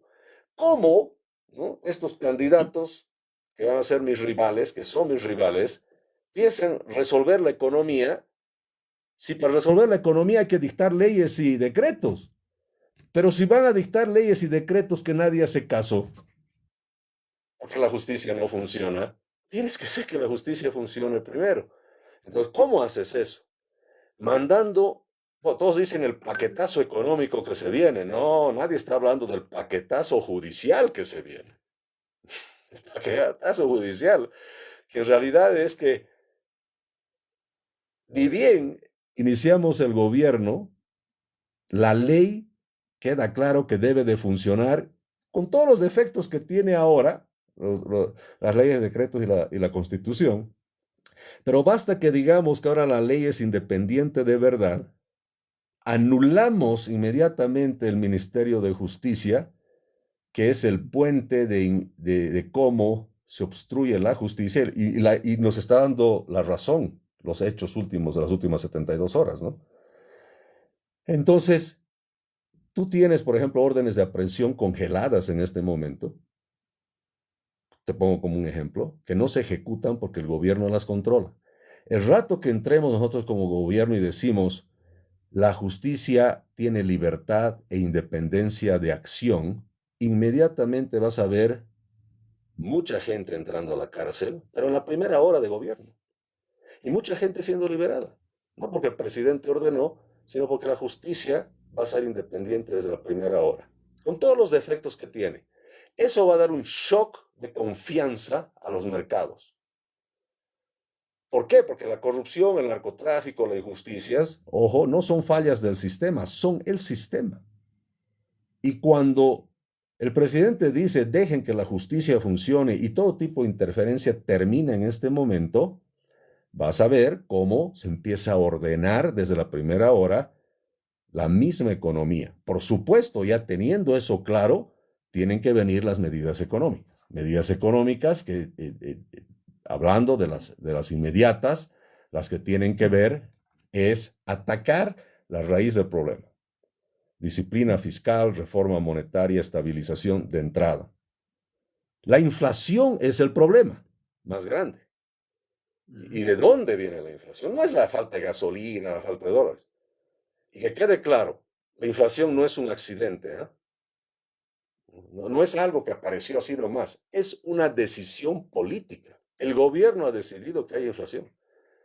¿Por qué? Porque la inflación es el impuesto más injusto que existe, pero es un impuesto al final. El gobierno se beneficia de la inflación. El gobierno está robando en este momento a través de la inflación. Y la economía nos está cobrando los excesos del gobierno. Si ves la economía como un ente, yo digo, la economía es un ente que cuando lo abusas, cuando abusas de ella, se resiente. Entonces tienes una economía resentida. ¿Por qué? Porque has gastado más de lo que tienes. ¿Y cómo te cobra la economía? En complicidad con el Estado a través de la inflación. Hoy en día los bolivianos estamos devolviendo en los precios todos los excesos que se ha gastado el gobierno. Entonces, medidas bien puntuales. Prohibición de déficit fiscales. No puede haber gobierno con déficit fiscal y eso es algo que vamos a constitucionalizar. Reducción inmediata del gasto público. Cierre de ministerios innecesarios, consultorías inútiles, empresas estatales deficitarias van a tener que funcionar solas porque el gobierno no les va a dar plata. Ahí son 1.300 millones de dólares de ahorro inmediato. Por el otro lado, corrupción. Hay un tema que nadie habla, pero dentro de la política de Estado tiene que estar lo que te vas a ahorrar porque se va a dejar de robar. Nosotros sí lo tenemos contemplado en nuestras proyecciones. Y hemos detectado entre 400 y 500 millones de dólares que se roba de los hidrocarburos y hemos publicado un pequeño librito, Fundación Milenio, pueden entrar a ver ahí. Ahí está con todos los datos de cómo se roba. Entonces eso se va a parar. Hay ahorro de 500 millones de dólares. Y por supuesto, prohibición inmediata de financiar al gobierno con emisión monetaria. Eso va a hacer que de entrada, más reducción de gasto, la economía empiece a estabilizarse. Y por supuesto, una vez que tú has tomado esas medidas, vas a tener que entrar a lo que la llamamos medidas fuera de la sala de emergencia, porque hemos salido a la sala de emergencia, rehabilitación. Sobre todas las cosas, propiedad privada y una nación de propietarios, decimos. Titulación masiva de tierras urbanas y rurales, reconocimiento pleno a la propiedad privada. Y por supuesto, durante todo esto va a haber un esquema donde, para ponerlo a grandes rasgos, vas a tener una situación donde una vez que ya tienes el imperio de la ley y la justicia funcionando y las medidas de estabilización hechas, vas a ir con nuestro programa, que las llamamos las medidas de liberalización y reformas estructurales, primero para impulsar la creación de riqueza sostenible. Bolivia va a cambiar de un país redistribuidor de riqueza a un país de creación de riqueza. Ahí vienen temas también bien concretos que podríamos hablar, reducción del tamaño del Estado, limitación a la intervención del Estado, fortalecimiento de la propiedad privada, seguridad jurídica, el aseguramiento de la libertad individual y económica, el hecho que tú puedas escoger tu colegio, si quieres ir a un colegio público, si quieres tener salud pública o privada, ese factor de elección, con estos ejemplos que te doy, va a estar en toda la economía. Por supuesto, también, más allá de que hay que combatir la corrupción y hay que promover esos sistemas, tenemos todo un programa para eso, hay temas fundamentales como la descentralización del poder y el empoderamiento de las regiones. No tenemos miedo a hablar de autonomías plenas y federalismo. Queremos que los bolivianos discutamos esos temas. Adicionalmente, diversificación de la economía para que no haya una dependencia de los recursos naturales. Y una cosa también bien importante en un país de libre mercado, libres fronteras, hablamos de dinamitar, entre comillas, la aduana nacional, porque creemos que el generador de corrupción e informalidad es la misma aduana en gran parte. Y termino diciéndote que vamos a fomentar una cultura de responsabilidad y mérito. Creemos firmemente de que no se puede trabajar en el gobierno o en alguna entidad del Estado simplemente por alzar una bandera. Tenemos que tener a los mejores bolivianos en los mejores cargos. Y tenemos profundas reformas tributarias. Y también, para terminar, porque estoy tratando de sintetizar todo el programa como que lo tengo en la cabeza, reformas a la Constitución. Somos los únicos que hablamos de reformas a la Constitución y la gente se ha dado cuenta de eso. Los otros candidatos no te hablan de reformar la Constitución. ¿Por qué? No solo porque son coautores de la misma, sino por el hecho de que no van a hacer cambios profundos. Son maquillajes. Ellos no están viendo la Bolivia después de la crisis. Nosotros sí. Jaime, qué capacidad de sintetizar toda una visión de país en esto. Yo creo que vamos a ir puntualizando con algunas consultas. Prisca y yo estuvimos apuntando varias ideas que nos parecen necesarias explicar, pero vamos a cerrar este segmento con algo que a mí me llamó la atención y es la diferencia en relación a los otros candidatos. Todos hablan, como tú decías, de salvar la economía, pero tú sales con volapié, disculpa el término. No, aquí se necesita un paquetazo judicial. La pregunta es puntual. ¿El recurso humano, los administradores de justicia, estarán dispuestos a aceptar y operativizar este paquetazo judicial? Tomando en cuenta lo que ahora está pasando, ¿no? Los consorcios de jueces y toda esa maraña de intereses personales. ¿Estarán capacitados para obedecerle al presidente y aplicar un paquetazo judicial? ¿O es que también hay que imponer recursos humanos a partir de lo que tú dices, la cultura del mérito? Pero eso no va a ser una vez que tú asumas la presidencia, si es que se da el caso. Mira, esa pregunta me la hacen, Johnny, varias veces. Y no solamente en el tema judicial. Me dicen, Jaime, ¿y las Fuerzas Armadas y la policía, estás seguro que te van a ayudar con los cambios? ¿Te van a dar van a cumplir con la Constitución? ¿Van a dar el soporte necesario al Estado? Y claro, son temas que si no haces el cambio judicial, no reformas la justicia, o inmediatamente entrando no logras que la justicia funcione, sí, claramente tienes una situación compleja que puede alargar los cambios o puede hacerlos más difíciles. Y tienes que tener el apoyo, obviamente, de las fuerzas de seguridad.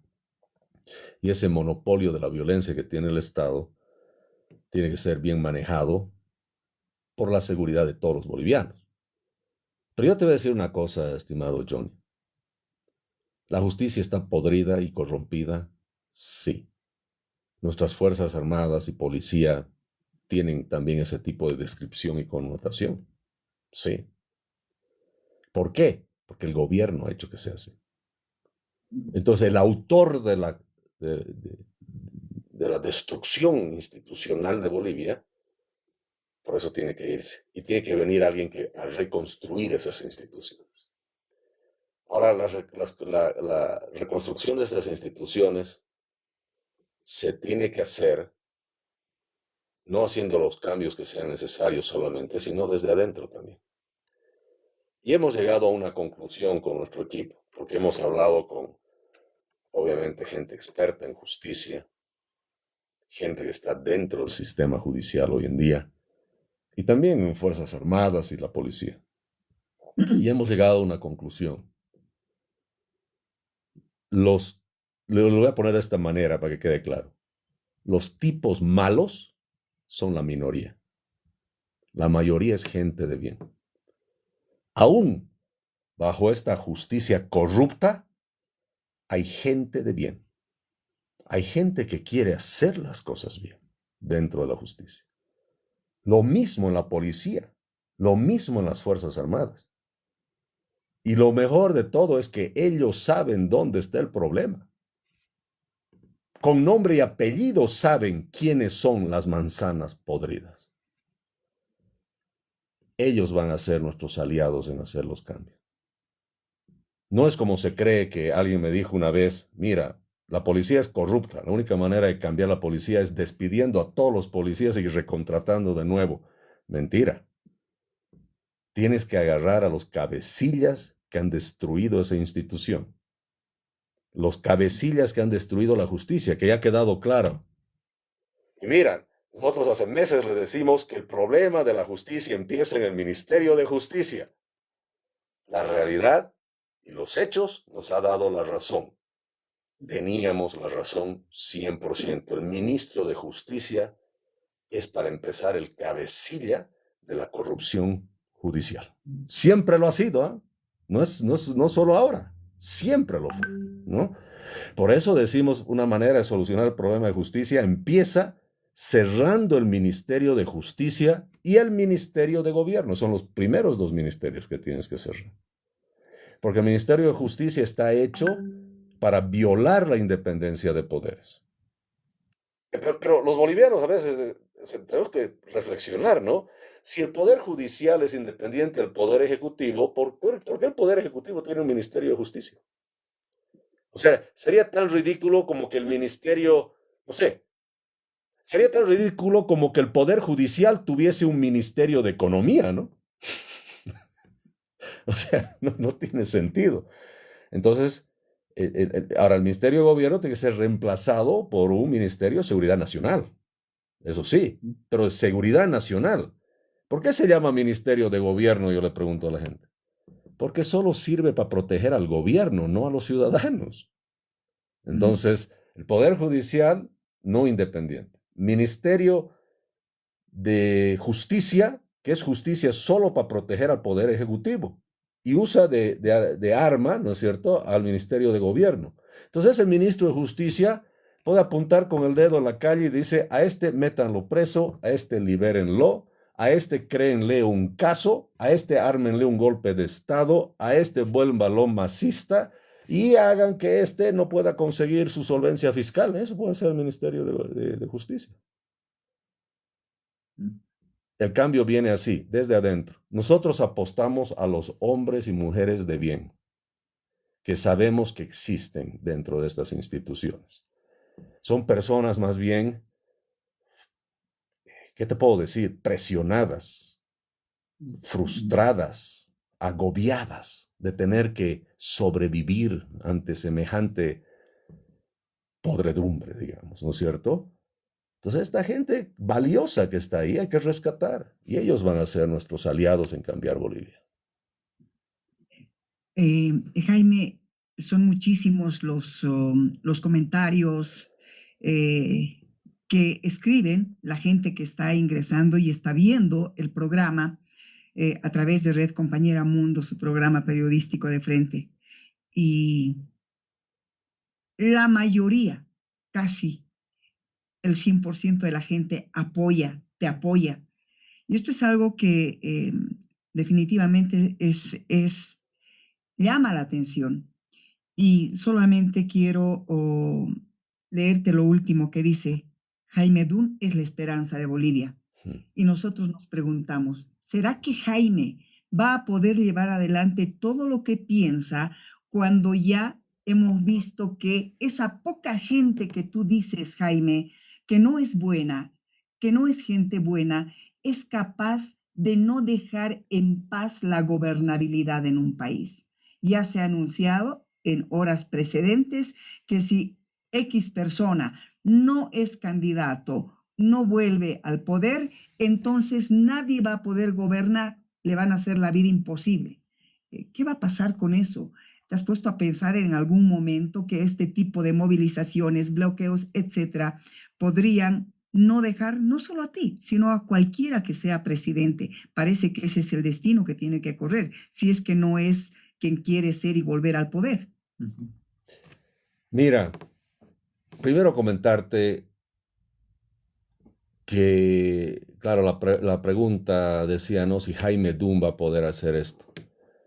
Te voy a responder claramente, Jaime Dunn no puede hacer esto solo. O sea, no es Jaime Dunn. Véanme a mí como la persona que está proponiendo la idea para que lo hagamos juntos, le digo a la gente. O le respondería así a esa persona. Jaime Dunn solo no puede hacer nada. No puede hacer absolutamente nada. Jaime Dunn no sabe cómo hacer casi nada de lo que se tiene que hacer, porque un ser humano no puede saberlo todo. Tiene que ser equipo. Tiene que ser equipo. En un debate me preguntaron sobre unos temas de cómo Jaime Dunn como presidente iba a resolver un tema de la crisis odontológica de los niños. ¿Qué respondí? No tengo idea. No tengo idea. Pero lo que sí les garantizo es que si soy gobierno, los mejores dentistas pediátricos de Bolivia me van a decir a mí qué hacer. Al revés, más bien. O qué, o dónde debo dejar de estorbar para que se puedan hacer las cosas, ¿no? Entonces, no es un trabajo de una persona, ojo. No, imposible. Imposible.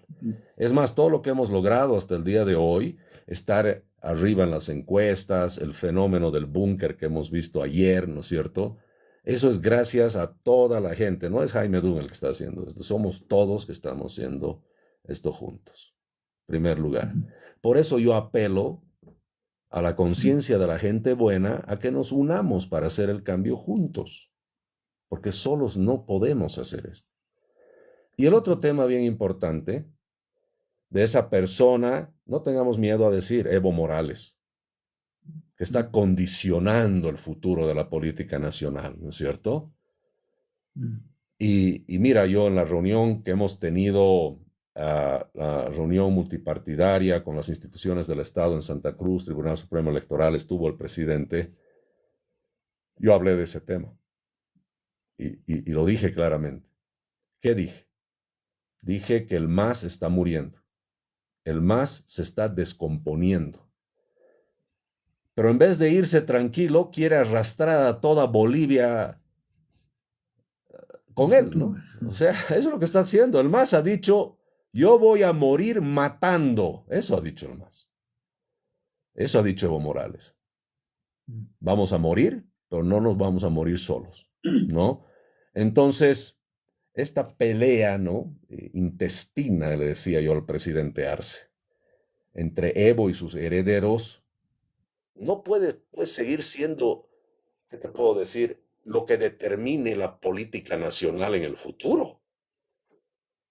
O sea, Bolivia no puede seguir, ¿no?, secuestrada por los caprichos de un tipejo, ¿no es cierto?, un criminal, un caudillo al final de cuentas también, que ha destruido el Estado de Derecho, ha destruido la economía, ha destruido los principios de la moralidad, la ética y los principios básicos y la familia en Bolivia, ¿no es cierto? Y ahora quiere ser candidato sobre todas las cosas, sobre la misma constitución que él ha hecho, y está sometiendo a todo Bolivia a sus caprichos, ¿no es cierto? O sea, friéguense los bolivianos todos si yo no soy candidato. Y yo le he dicho en su cara al presidente Arce, le he dicho, presidente Arce, ¿y dónde está el Estado?, le he preguntado en esa reunión. ¿Dónde está su gobierno? ¿No? que debería estar garantizando ahorita, porque acababa en ese día que estábamos en la reunión, ya habían 2 muertos más, habíamos empezado con 2 muertos, ya tenemos 4. Y le dije, con los muertos de hoy mismo, ¿no? ¿Dónde está el gobierno? ¿Dónde está su gobierno para garantizar la vida, los derechos, la paz social? Y le dije, su gobierno no solo está ausente, le dije, presidente, sino usted tiene un gobierno débil y temeroso de actuar. ¿No? Le dije así en su cara al presidente, ¿no? Y le dije, ¿no? Dije y comenté después un gobierno que es temeroso de actuar, de hacer cumplir la ley, y un gobierno que no es capaz de sentar la soberanía en el 100% del territorio, es un Estado fallido, ¿no? Es un Estado fallido. Entonces, y le dije, presidente, aquí no hay confianza de nada. No confiamos en usted, no confiamos en su gobierno, no confiamos en absolutamente nada.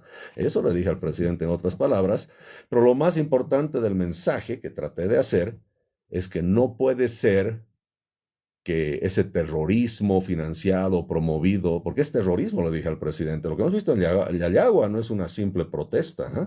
Es terrorismo, y ese terrorismo viene financiado y promovido por movimiento al socialismo, le dije, ¿no? Y le dije que no puede ser que una nación entera tiene que estar de rodillas viendo cómo entre los masistas se tratan de poner de acuerdo, ¿no? Entonces, en resumen y conclusión, un próximo gobierno no puede estar sometido a este tipo de situación de incertidumbre. Por eso yo digo que si la ley realmente se deja que actúe en la primera hora de mi gobierno, porque la ley está actuando libremente, va a hacer que muchos de estos malhechores estén en la cárcel.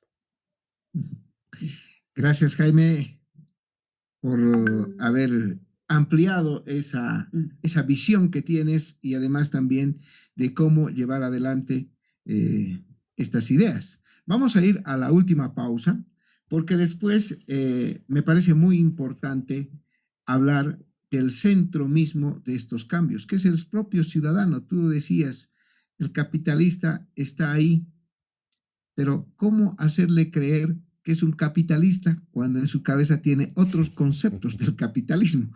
Vamos a ir, por favor, a la pausa y te pido, por favor, aguardarnos un minuto. Gracias, gracias.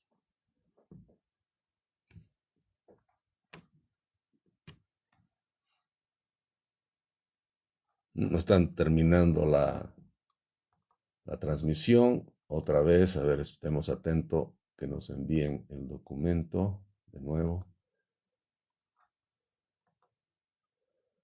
Un segundo. Bueno, vamos a tener 15 minutos más, queridos amigos, por favor. Les pido no se vayan. A ver, están mandando un mensaje. Ya.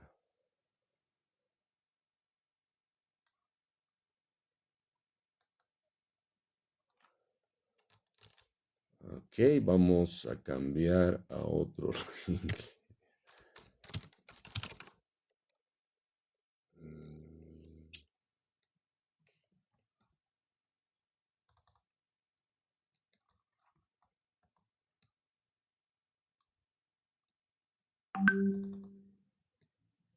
Perfecto.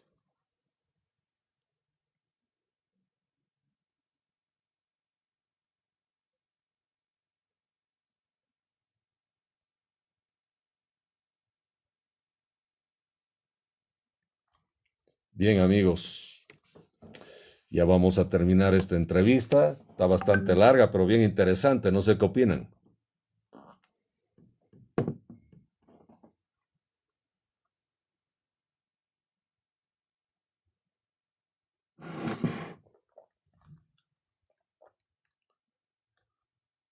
Ah, me están pidiendo que les mande.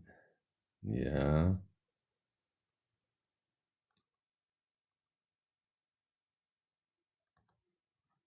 Me sale error en su link. Discúlpenme, denme un segundo. Dice RSM le está invitando. Me han mandado 2 links, queridos amigos. No sé, a ver, intentemos uno por uno. A ver.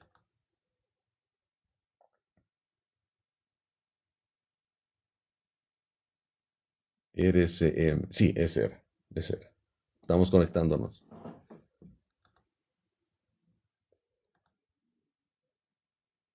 Ir resolviendo los problemas. Y entonces nos preguntamos nosotros, decía, yo solo no lo voy a hacer, lo voy a hacer con la gente. Y la gente somos todos. Primero el pueblo tendrá que apoyarlo y él seguramente buscará a gente con toda la capacidad para ir resolviendo los problemas en cada una de las áreas. Eso nos parece sumamente importante. Capital humano profesional, capital humano que garantice las mejoras del país. Claro, y además lo que decía, ¿no? Cultura del mérito. Pero en esa línea, Jaime, hay que ir a este ciudadano al que tú decías, Prisca, que es el centro de toda transformación. A ver, hay militantes socialistas que no se creen que son ellos capitalistas. Tú decías un ejemplo bien interesante. Un zapatero es un capitalista, pero ese zapatero en su mentalidad dice, no, yo soy del socialismo.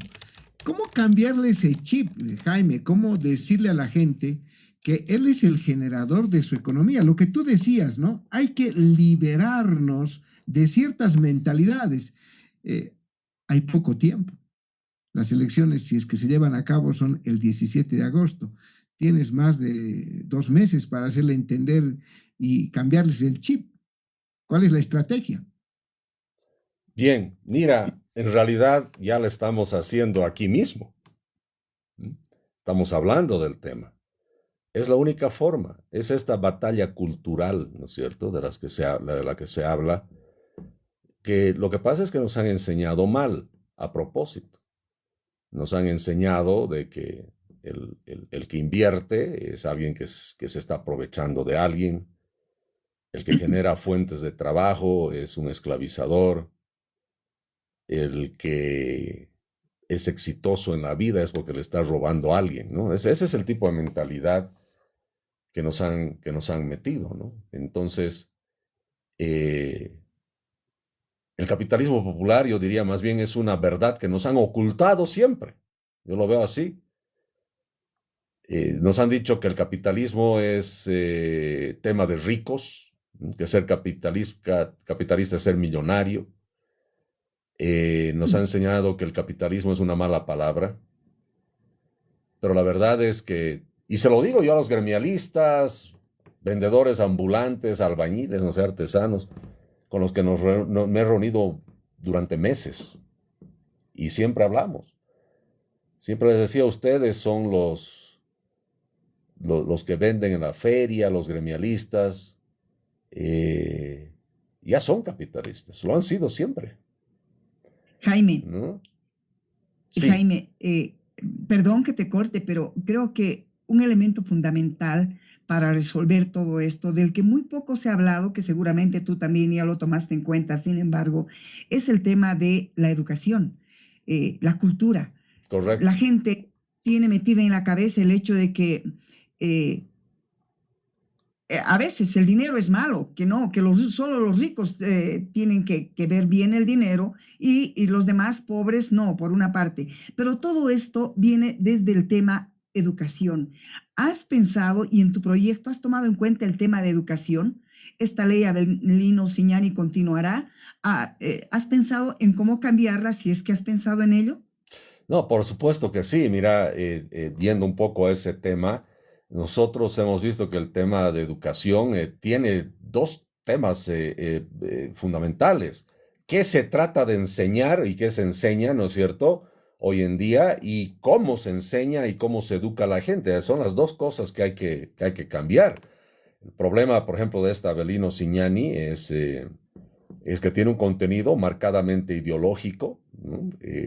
Se impone una narrativa única, ¿no?, en el cerebro de la gente, de un estatismo, un centralismo, un indigenismo estatal, una visión política del movimiento al socialismo, por supuesto, ¿no es cierto?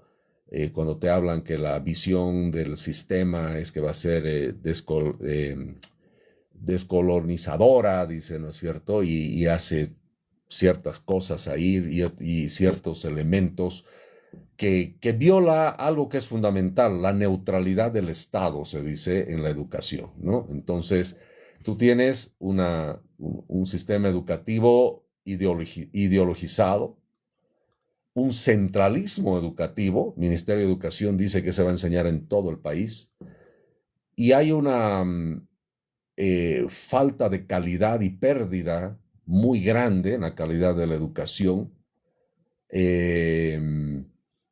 ¿Por qué? Porque no se enfoca, digamos, en competencias básicas.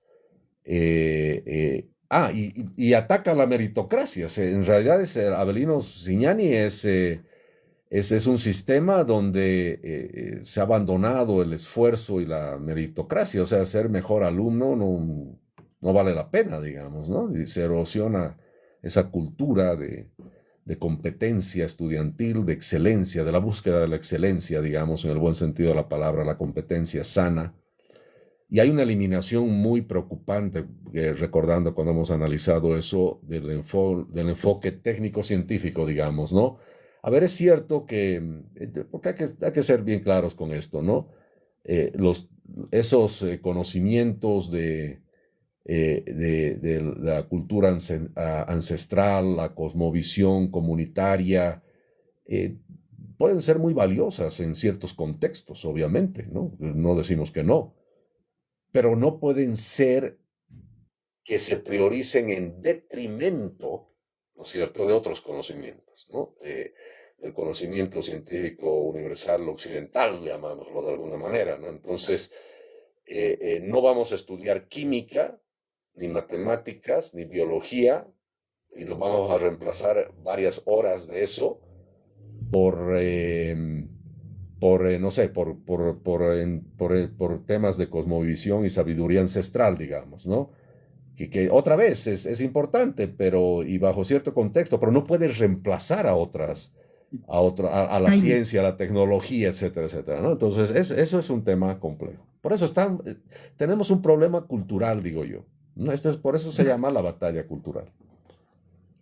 Entonces, eso implica que sí se ha pensado en la educación y que ahí está quizá el meollo del problema para que no solo cambien la gente mayor, sino también el cambio venga desde abajo. Consideramos muy importante esto. Se nos está yendo el tiempo, Jaime, y no queremos perderlo. Y una pregunta que también te hace la gente a través de los mensajes. Jaime necesita apoyo, dice Patricia Nolasco, por ejemplo. Jaime necesita el apoyo de Tuto y Samuel. ¿Hará alianza en una segunda vuelta si es que se da esta? ¿Cómo te ves? ¿Te visionas en ese plano? Mira, rápidamente decir lo siguiente. Primero, personalmente yo he estado trabajando por la unidad y el candidato único. He trabajado mucho en eso. Hasta que hubo una división y se dijo, ahora la unidad va a ser entre estos y no con ellos, ¿no es cierto? Lo cual me pareció ya una situación que hizo de que la unidad ya no exista en el país. Entonces, los candidatos tradicionales son los que han roto la posibilidad de unidad. Y no solo eso, entre ellos no se han podido unir. Ese bloque de unidad ha quedado como un gran deseo y ha sido un desastre, porque se han preocupado más de quién va a ser el caudillo, quién va a pagar la encuesta, y nunca han discutido la Bolivia de fondo, como estamos hablando hoy en día contigo. Nunca han discutido eso. Ahora, antes del 18 de mayo, que vencía el plazo para las inscripciones, como NGP llamamos a la unidad de nuevo, justamente diciéndole a todos, miren, si no hay unidad antes del 18, después es prácticamente imposible. Y hemos llegado a ese punto. Ahora, unidad tiene que haber. Lo más importante es salvar Bolivia. Lo más importante dentro del salvataje de Bolivia está la Bolivia después de la crisis. Y es ahí donde no hemos encontrado eco necesariamente. ¿Qué vamos a hacer después de la crisis? Queremos hacer cambios profundos en el país. No se trata solo que se vaya el MAS. Mucha gente dice, únanse para sacar al MAS. Sí, pero si no tenemos un proyecto de país después de que se vaya el MAS, caemos en una situación donde el MAS va a volver más rápido de lo que se ha ido. Ya con Yanine Áñez hemos tenido el no hay más, nos quedamos, ¿no es cierto? Los que creemos supuestamente en la democracia y un mejor futuro de Bolivia, pero por no saber qué hacer, el MAS ha vuelto. Por eso a nosotros nos preocupa la Bolivia después del MAS, la Bolivia después de la crisis. Y por supuesto, cualquier propuesta que sea congruente en hacer cambios profundos en el país y ver Bolivia más allá del masismo, va a encontrar siempre nuestras puertas abiertas para poder trabajar juntos. Eso, y valga la aclaración, yo debo ser el único candidato que habla con los equipos y con los candidatos, pero cada 48 horas. Estoy en contacto directo. Hoy día tengo 3 mensajes sobre la respuesta del búnker, por lo que ha pasado con el búnker, pidiéndome que nos reunamos. Estoy en contacto directo. Yo soy más bien, creo, el único que está hablando con todos siempre, porque ellos saben también que estamos con la idea de que hay que ver lo que es mejor para el país, más allá de los intereses personales, pero tiene que ser en base a un cambio profundo de Bolivia. Jaime, quiero preguntarte lo que me preguntan, lo que han escrito quienes te están escuchando y viendo. No quiero irme sin preguntarte lo que Carlos Quispe dice. ¿Está garantizada tu candidatura, Jaime? Mira, ¿Ellos creen en ti? Mira.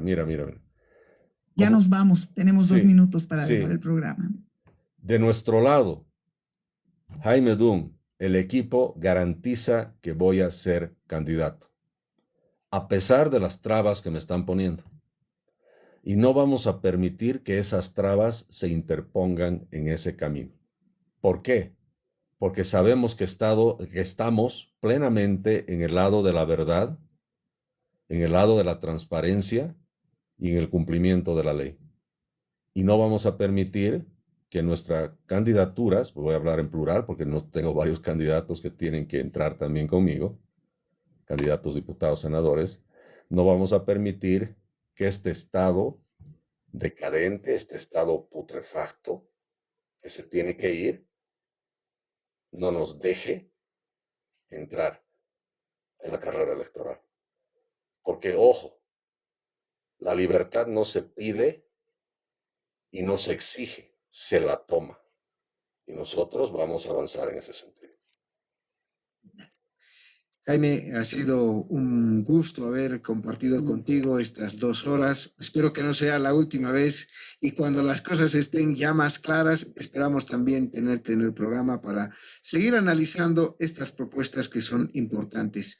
Y simplemente hacer una síntesis. Has empezado con lo último que tú decías, denunciando la injusticia que sufres por la burocracia administrativa para cumplir con las formalidades de ley y dar a conocer tu candidatura de manera oficial. Otro aspecto que has mencionado es el hecho de que propones un cambio de modelo económico y político pensando en el después, a partir del pequeño productor, considerando un capitalista popular, pero esto con una visión de país, dejando de lado el centralismo y el libre mercado, y para ello propones un paquetazo judicial, confiado en que hay gente que se puede salvar, hay gente que puede impulsar ello. Y también propones cerrar el Ministerio de Justicia y el Ministerio de Gobierno. Eres un convencido de que la libertad debe volver a Bolivia y a los propios ciudadanos para que ellos dejen de ser presos de la presión de quienes controlan el poder. Así por lo menos concluyo esta tu intervención, Jaime. Agrego simplemente el hecho de que Jaime dio a conocer también que debe haber una reconstrucción de las instituciones a partir de que hay gente buena en absolutamente todas. No todos son malos, los malos son pocos, pero tienen el poder que viene desde el gobierno, obviamente. Cambiando esto, se puede cambiar el país. Jaime, muchas gracias por tu tiempo. Nos quedó poco nuevamente, pero estaremos en otra oportunidad contigo. Gracias, Prisca, gracias, Johnny. Excelente resumen. Y mira, con seguridad, alguien va a tomar ese tu resumen y va a hacer clips en varios videos. Y yo siempre bien agradecido por eso, porque eso es no solamente la gran diferencia en nuestra forma de hacer política hoy en día, en el sentido de que la gente escucha y lo que ve que le gusta lo hace propagar y es parte de esa batalla cultural y el apoyo que tenemos de toda esta gente que de manera voluntaria, sin ninguna obligación, lo hace. Un buen resumen merece ser reproducido y viralizado y te apuesto que el tuyo va a estar ahí. Así que muchísimas gracias por eso y por todo el tiempo que me han también dedicado a través de su medio. Muchísimas gracias. Gracias. Un abrazo, Jaime. Bueno, gracias, Jaime, una vez más, Prisca. Llegamos al final del programa y el próximo fin de semana estaremos de retorno con su programa periodístico De Frente. Bien, amigos, terminó la entrevista. Ha sido una entrevista larga. Estas me gustan porque te dan la flexibilidad de hablar con calma, de poder entrar en detalles y, por supuesto, también la paciencia de ustedes que han estado escuchando todas estas horas. Y ayúdenme a propagar lo que se ha dicho aquí. He entrado en detalles de lo que está pasando con mi candidatura, he entrado en detalles sobre el tema de la documentación, he tenido la oportunidad de hablar con un poquito más de detalle también sobre algunos temas del programa económico y gracias a la oportunidad que dan algunos periodistas con más tiempo, por eso me ha parecido importante transmitir también en el live, porque sé que muchos de ustedes, siempre de corazón, van a poder rescatar todo lo que hayan escuchado como importante. Les agradezco un montón, queridos amigos. Los voy a convocar más tarde. Bueno, me parece que voy a tener alguna entrevista más tarde. No recuerdo muy bien. Los voy a convocar.